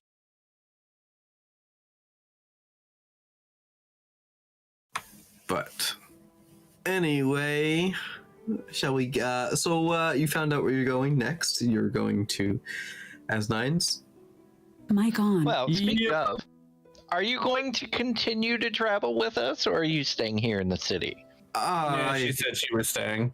I have some queen business to take care of, but that's in the opposite direction that you are going. So In other words, she's going home to nap. no, I'm not going home to nap. Hang on, did she say she was leaving? I have to negotiate trade negotiations. Yeah, I believe she said she's heading back to her plane. No, I'm not heading back to my plane. Twop. Yes. Galen's eyes had a little glint to them. Trade negotiations, you say? Not with your trade. What do you mean? This is a fully legitimate and operating business that I have going on here. Your ship won't make it. Oh, this is only one ship, Twop. I'm sure we could work out getting more somewhere else. You do know Skitter's ships are highly normally ship highly legal stuff also. They ship highly legal stuff? Illegal. Illegal stuff. Skitter's a smuggler. Did I just hear the Queen voluntarily describe to us that she intends to have a trade exchange for highly illicit drugs in our present? I do believe I heard that. No, I just know that I could take off Skitter's ships off a list to be blown from the water, and I just happened to see yours for an order to be blown from the water when I just signed off and said no. But it's not Skitter's ships, it's Galen's. Yes, but it Indeed. was marked to be blown. I'm sure you can have that mark removed. I already did it Then what's the issue? because Indeed. I had to sign the papers. So it's not signed off. No, I signed the papers. I'm confused. You signed a paper to blow up my ship or not blow up my ship? Not have your ship blown up. All right. That's great. Can I In get other words, more? you just found out your ship was about to be decommissioned. Indeed. By Possibly. whose people, though? So now we know why you got that ship so cheap. By whose people, though? Spazebo.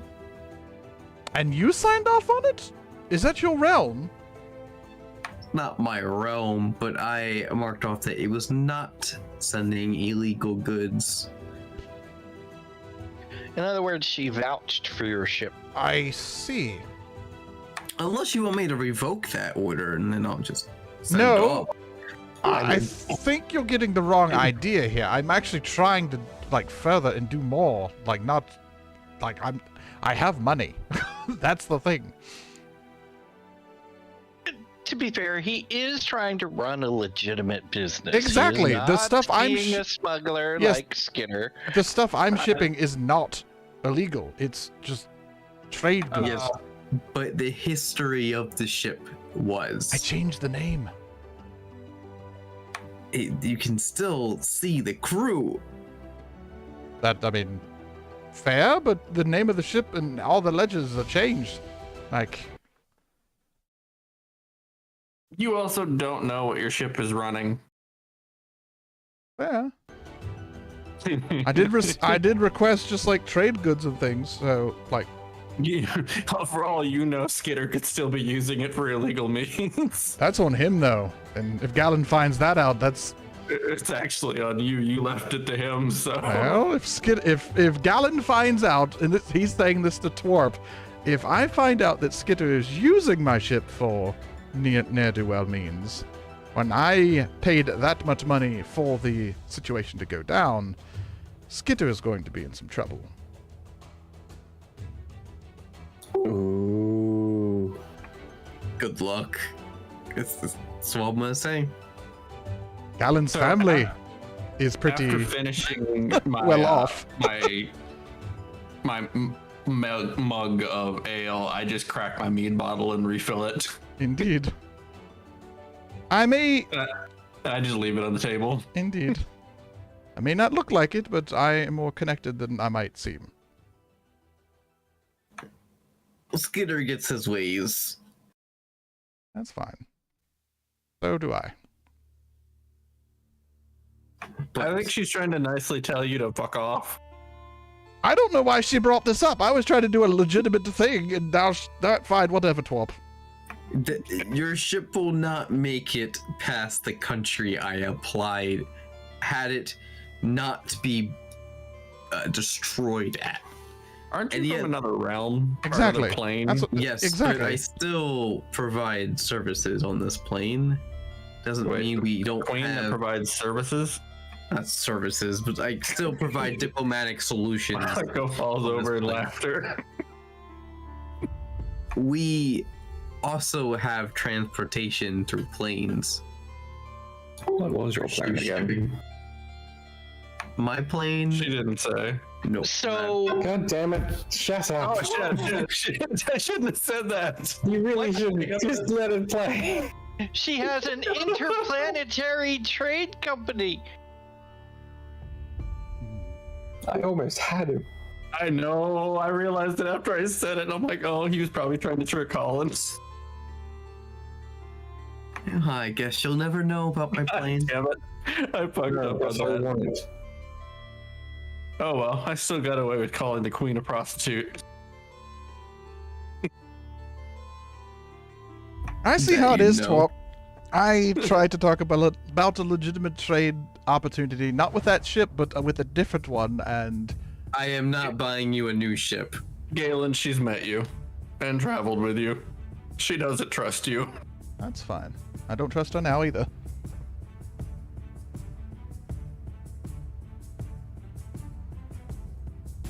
But I am going to a Mic different off. country, far from here.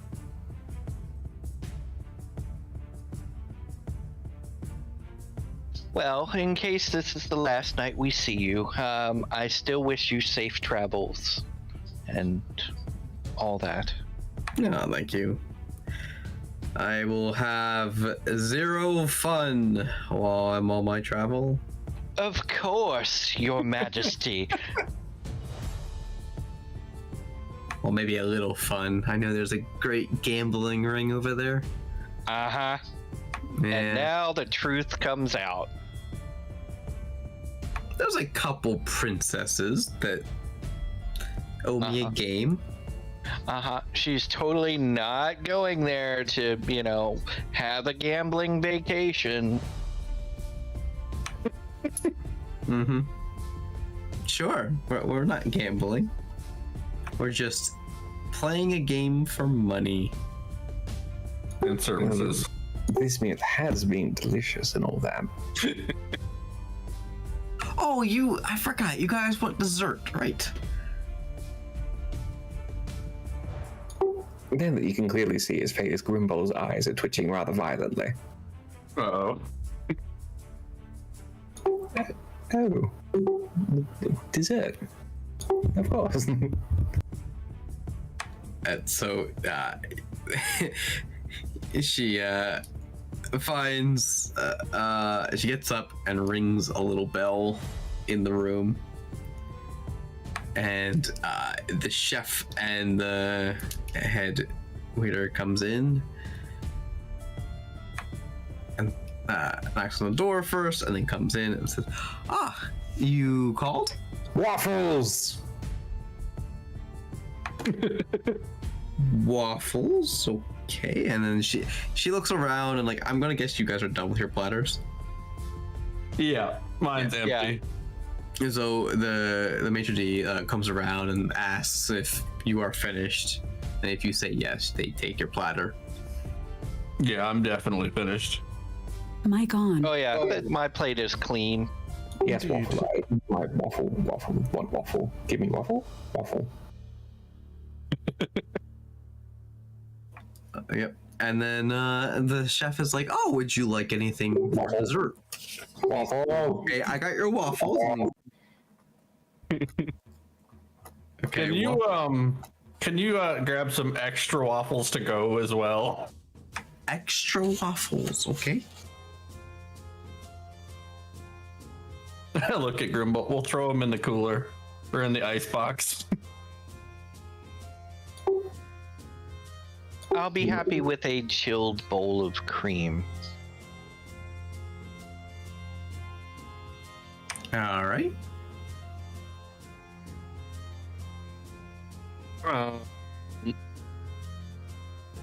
Any recommendations? Dessert's not my specialty.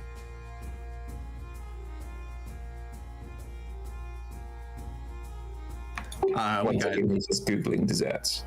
some tiramisu. We got some chocolate lava fudge cake. We got some strawberry cheesecake. What else do we got? We got a brownie with vanilla ice cream.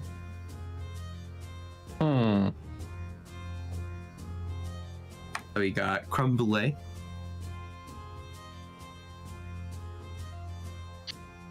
How about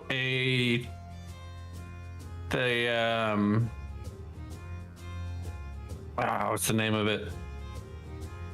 What is it, a volcano cake? Whatever it's called. Chocolate volcano cake. Yeah, that. The one that has the cake and then the liquid chocolate on the inside. That with orange slices all the way around the edge of the plate. All right. Look at you and your orange chocolate dessert.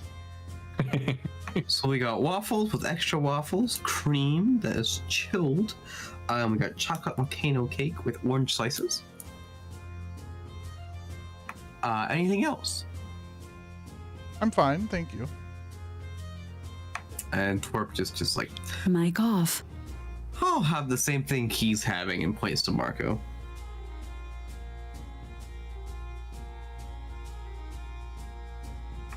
And I guess that is it. And kind of goes out the door, closes it. Has anybody else noticed that he stopped bowing to the queen after the first time?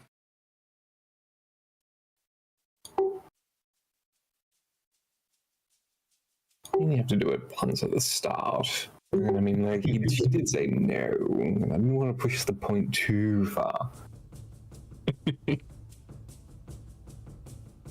And I kind of don't want to look their way.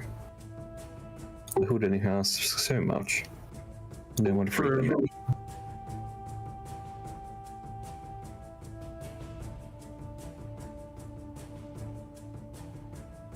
Right, and a couple minutes later, you knock on the door again, open the door, come in and deliver all your desserts. And they also, in a small to-go box, put extra waffles in. How many? They served him 20 waffles, and then in the box is another 20. Cool. That is a lot of waffles. Are they like I mean, it's not Eggo-sized enough. waffles, or are they like Belgian waffles? They're Eggo-sized waffles. Fancy restaurant? I guess it is just the size.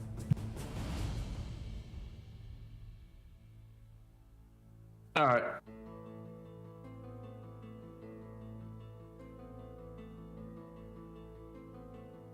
All right, so Grimbold takes the biggest knife that he can find to his left-hand side and stabs it through as many of the waffles as he can, and pulls them up and shoves them in a row straight down into his muzzle and starts chewing. I could just see like an animated version of this happening. Okay. All right. Can a minotaur's mouth even open that wide? I mean, it's built like a cow's head.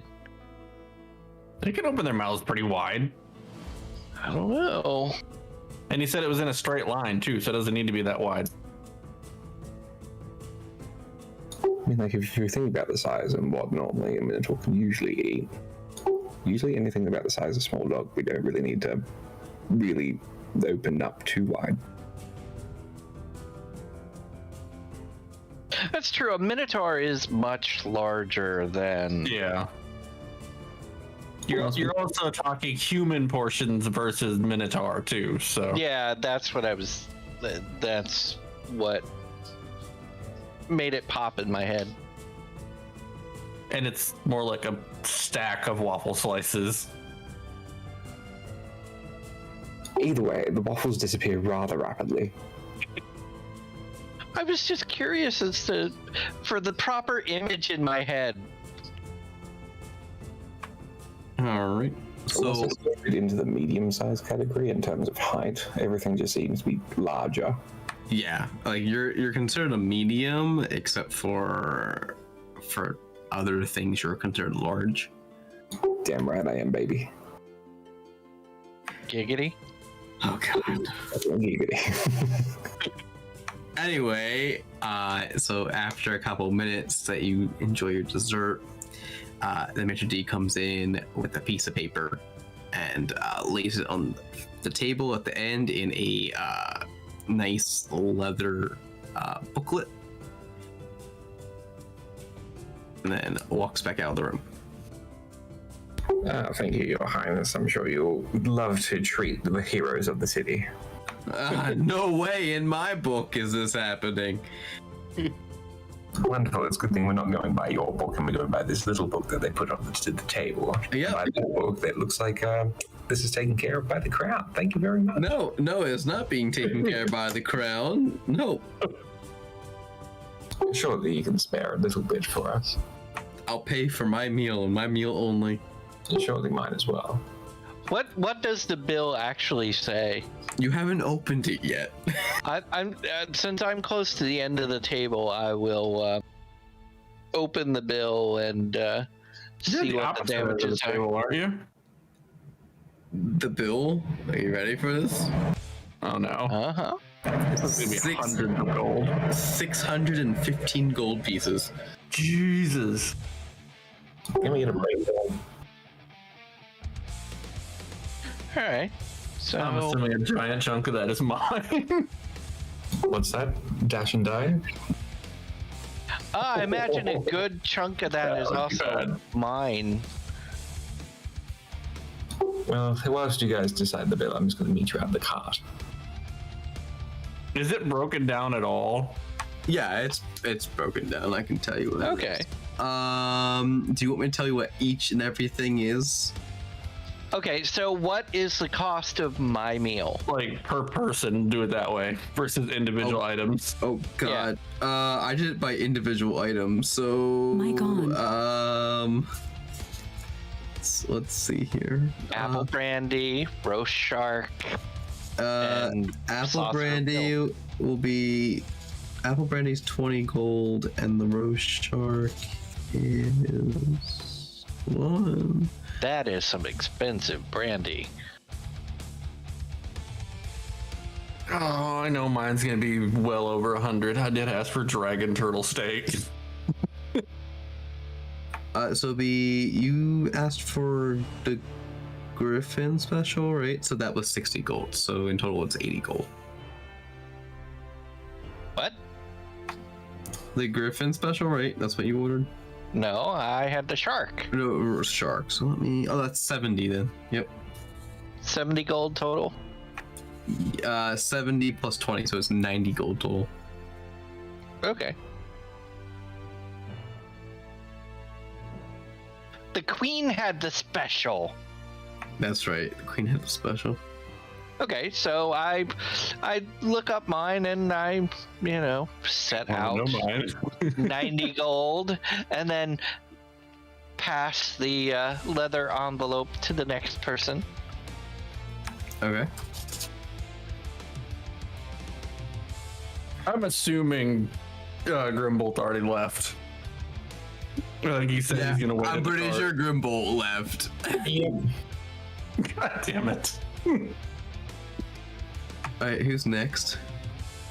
I suppose that's me. Alright, you got the honey mead, right? No, No. I had the dwarven ale, Dwarven Ale was 10 gold, and then what else did you get? You the got, dragon turtle steak. that was 120 gold. So 130 gold in total. Oh damn. Told you it's pretty expensive.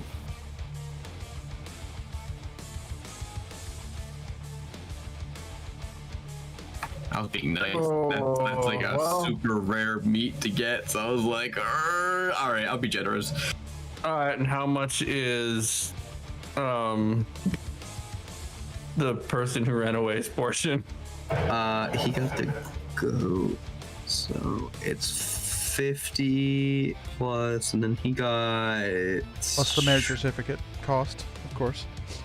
Shut up. 50. And what was his drink he got? Just honey mead. Honey mead. That was 10, so it was 60 in total. All right. Next. I suppose that's me. All right. What did you get? You got Griffin waffle. the Griffin And then waffle. a dragon's breath drink. That's right. Griffin waffle was 60. And then the dragon's That's the breath. price of 2 of these meals put together. The dragon's breath was 40. And that was 20, so it'd be 80 in total. All right.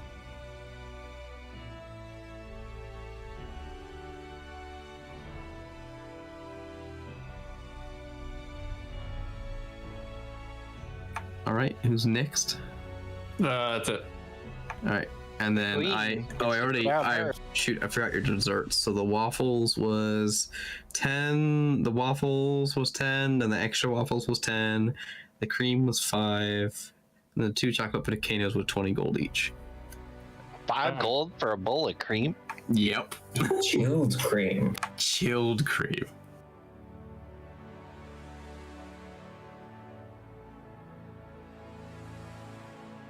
So, Mic off. There's only about a 7,000% markup on it. Right? Yeah. Yep. There's like little gold flakes in it. For that price for cream, you better bloody well hope so. Yeah, there was little, the edible flakes you can eat. Yeah, the queen was whatever the queen is. She got the special. So that was 60 plus the bottle of Chardonnay. So Must that have been was, the cream of a magical astral cow or something. that was 20 gold, I believe. So that was Nope, 80 normal gold cream from with her. a different brand on it. Yeah, so that was 80 gold from her. And she puts 80 gold on the table. This is a giant lump of gold from Marco. Oh, and then she ordered the Volcano cake. Yeah, so that she puts 100 on the table. A lava cake, that's what it is. Yep, she puts 100 on the table. I had set 95 on the table for mine. Okay.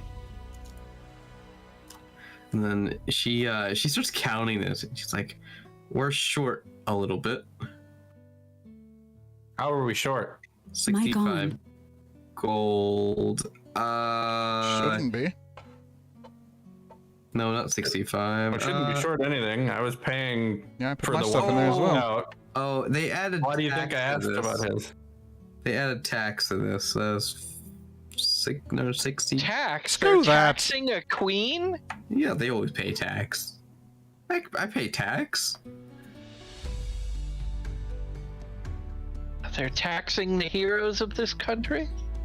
My God, you. To be fair, we Cheap. haven't asked for the We discount yet. haven't even asked for the discount. You cheap people. We just paid the full price of an extremely expensive meal. Probably one of the best meals you've ever had, though. I've spent almost 3,000 gold today. Well, whose fault was that? Shut up. Well, part of it is yours. You picked Indeed. the restaurant. And then she's like, all right, I'll pay the tip. And she puts another 120 on the table. For that, I am walking out of here. Indeed. We're gone. At a power walk pace.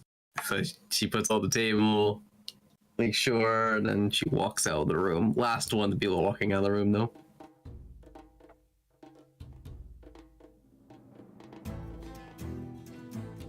Corey would have had the carriage brought around by now. Okay, the carriage is up front, and the maitre d' and the chef are at the front entrance, saying goodbye to the queen. I And- assume it's late enough for us to head off to the castle, get our rooms, and Yes, sleep for the night. yes. I will give you the same rooms that you had before, just they were cleaned. And that's actually a good place to end our session, is you guys back at the castle. That's why I suggested it. So we could maybe spend the night setting up his little alchemy slab. Okay. Well, And for Marco's going to be meditating in his room.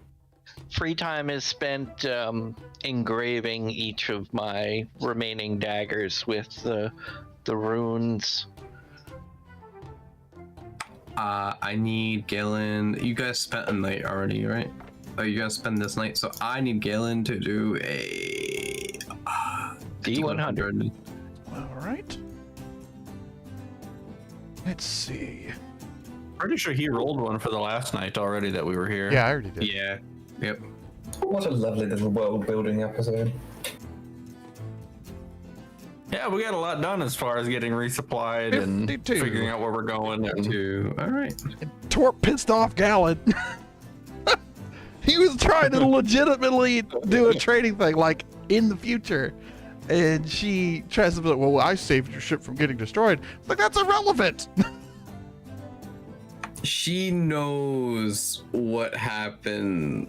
It's an old skitter ship, so she knows the. she doesn't trust it. Yeah, she doesn't trust the ship. Or more like she doesn't trust Skitter.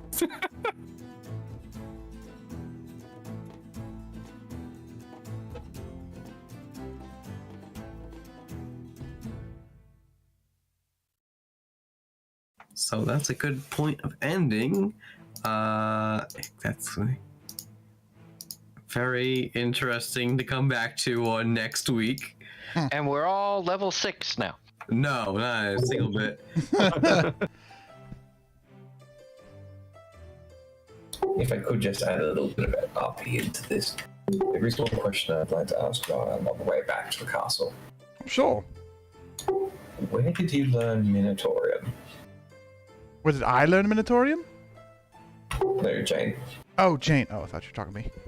Oh, I learned that a long time ago because, suffice it to say, your race is used quite a bit in labyrinths. It seems to be a running gag, I guess. Certain tribes have been known to put their expertise in, but the language is usually fairly well guarded. Ah, see, I have spent a lot of time in very weird places. You'll have to regale me sometime. with Mic that. off. My expertise lies in solving said labyrinths and tombs.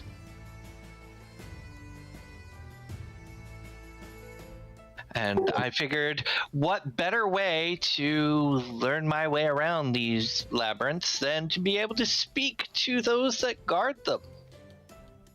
It really catches them off guard. Generally so. I imagine it never noticed, but it caught me off guard as well. Like I said, our language is usually fairly well guarded. It's not often that an outsider knows how to speak. It took me a bit to learn. It's really the fact that It's a very complex language. I definitely know that. I speak it. Well, yes, but I mean, as someone who is of another race and it's a non-native language for myself, it's very difficult to learn.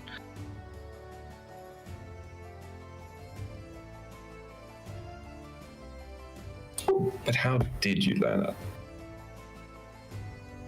I may or may not have gotten trapped in said labyrinth, and I also managed to trap the Minotaur that was with me, and so we just kind of learned to talk to each other because there was nothing else to do at the time. What a weird person you are. Indeed. And then we continue on to the castle. Thank you for that.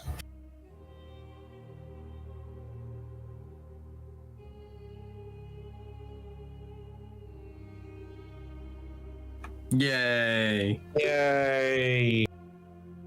Well, that was an interesting session. Mic on. Indeed. Mic off. With that apothecary part, I really didn't know whether to be impressed or terrified. In what way? The dark things that Grimbolt is clearly capable of.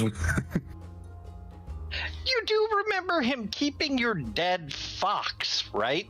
Yeah. That he still has. I mean, he specializes in death, has demonic companions and masters. I thought it would just follow suit that, that's the way he's gonna be. Yeah, I think what you will for now. I don't hold it against him. Somebody's got to do it. He's not, using it against us. He's using it to help us, so. Grimbolt is very much a mystery to me yet. I have not pieced him together. Good. Every time I think I'm getting close, something else sneaks up and changes it.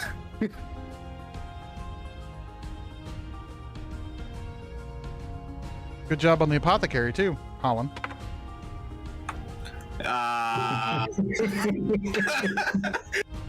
Literally. He knew he wouldn't get away with a simple explanation. Oh no, Crisis won't let me get away from any of those weak explanations. So he literally sent me a picture and was like, hopefully this will help with your apothecary description for the group. Oh. And I was Makes like, more sense. all right, let me look at this picture and see how fast I can describe it. You didn't do too bad. No, Yeah. I had this on my phone while trying to look at my notes at the same time. And I was like, all right, this tiny little screen, notes, tiny little screen, notes. It's in Krew campaign if everyone wants to look at the picture that I sent. Oh, that makes much more sense now.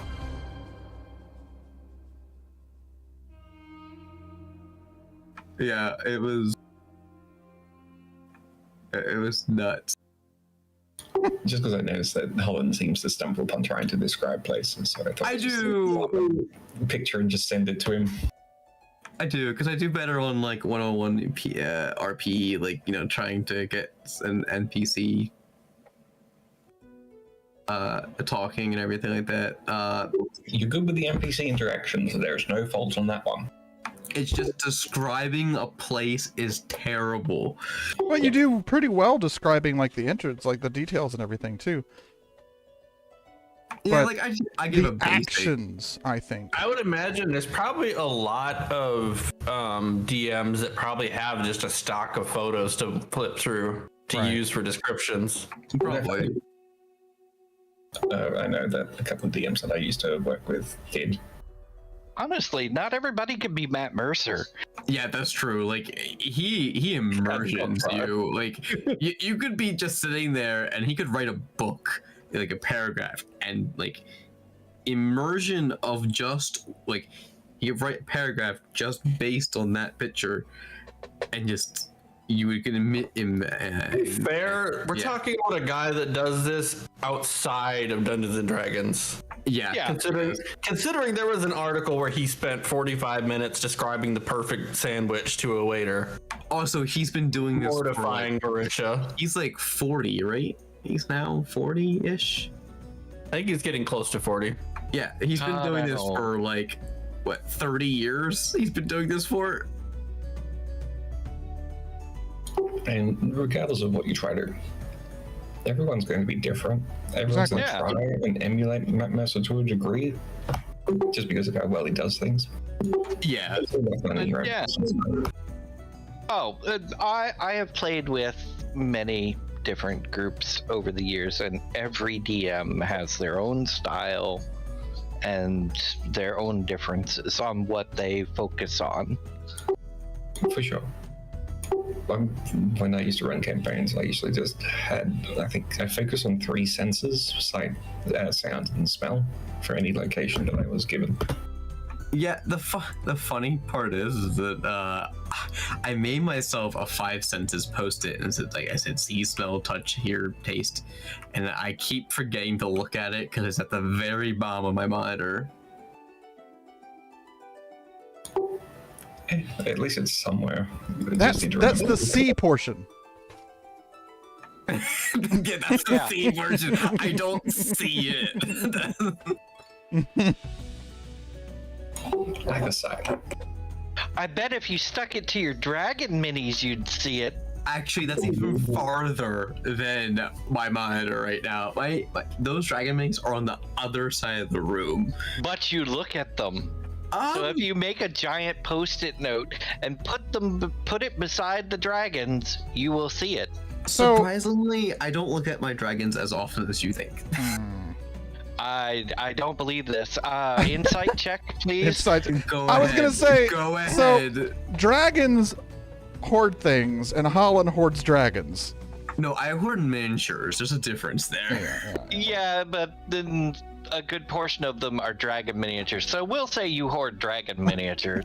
Oh To my be god. fair, after how hard Grimbolt got on Tor, he probably spent a pretty good amount of time looking at those dragons. Actually, I was looking at D&D Beyond at like the CR20s. I was like, what can I kill you with? I can't imagine our first random encounter is going to be good. I'm sure it will be fine. Like raising this griffin is going to be a project too. Great. Let's see. 'Cause I may know what it is, but I don't, and I know that they require trainers, but I don't know that they require special trainers.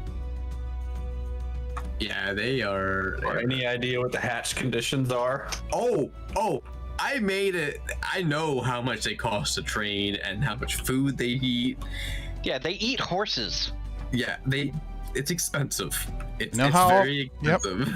We know how hard it is to feed large animals. Yes. Yes, but here's the thing: feeding it should be easy with somebody's magical feed barrel. That he gave away. No. No, I he saw has it. He kept it for the horses, Really? so I can feed the griffin along with the horses to keep it from, wanting to eat the horses when it gets to that size. That also brings up something as well, too, that I just wanted to point out. In the last session, I obviously disappeared a bit early, but it was not going to be in my character's intention to be knighted, so he would have refused that, and that's where he got the portal. Ah, Makes sense. okay. Yep. Makes sense. Yeah. I was just That going makes with sense. the flow. I was like, yep, I'm just gonna go with the flow. Yeah, I don't know what's happening. Marco brought up a stink about that too. He told them that he wouldn't accept it if it put any sort of obligation on him because he already serves a queen. Jane, of course, embraced it wholeheartedly. Sir Jane, that is. Damn straight. Sir It's a Jane. wonderful story.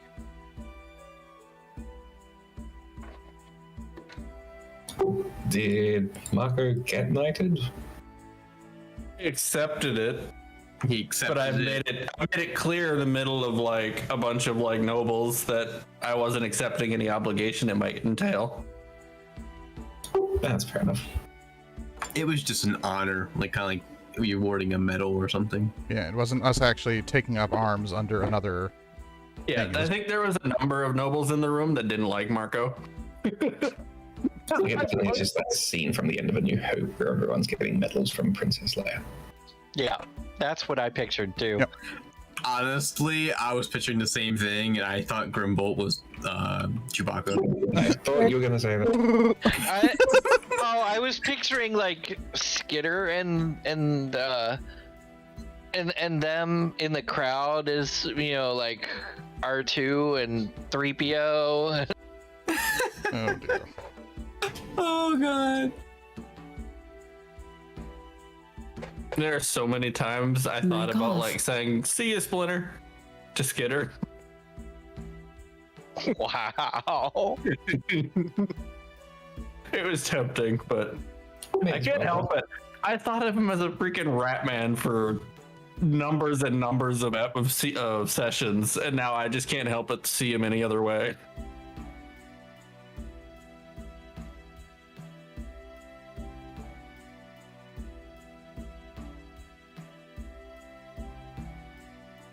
I thought Good Skitter was the like glowing lizard person. No, he's a gnome.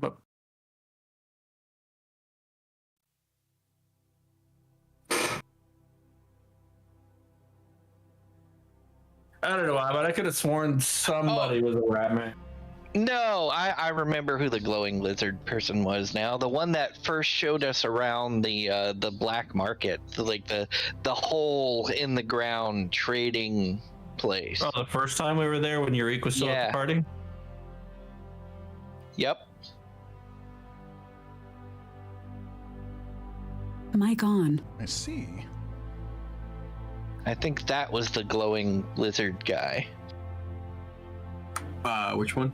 The glowing lizard guy? Yeah, the one that showed us the black market, the big hole in the ground the first time. That's Atcha. Yeah, Atcha. isn't he like the glowing lizard guy? Yes. You would know him as a fire Salamander? Fired? newt, I think. I don't remember what it was. I think it was a fire Wow. newt.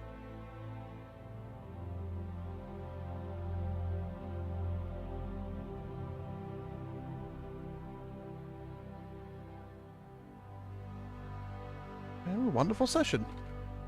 Yeah, that was fun. Lots of character Got a build. lot done. Yeah, lots of like actual RP and stuff. It was nice. Saw the darker side of Jane. You got to see a little bit of the sneaky side of Jane. You need to remember that Jane is actually a thief. He calls himself an archaeologist. All right. Well, that's the end of the stream. Woohoo!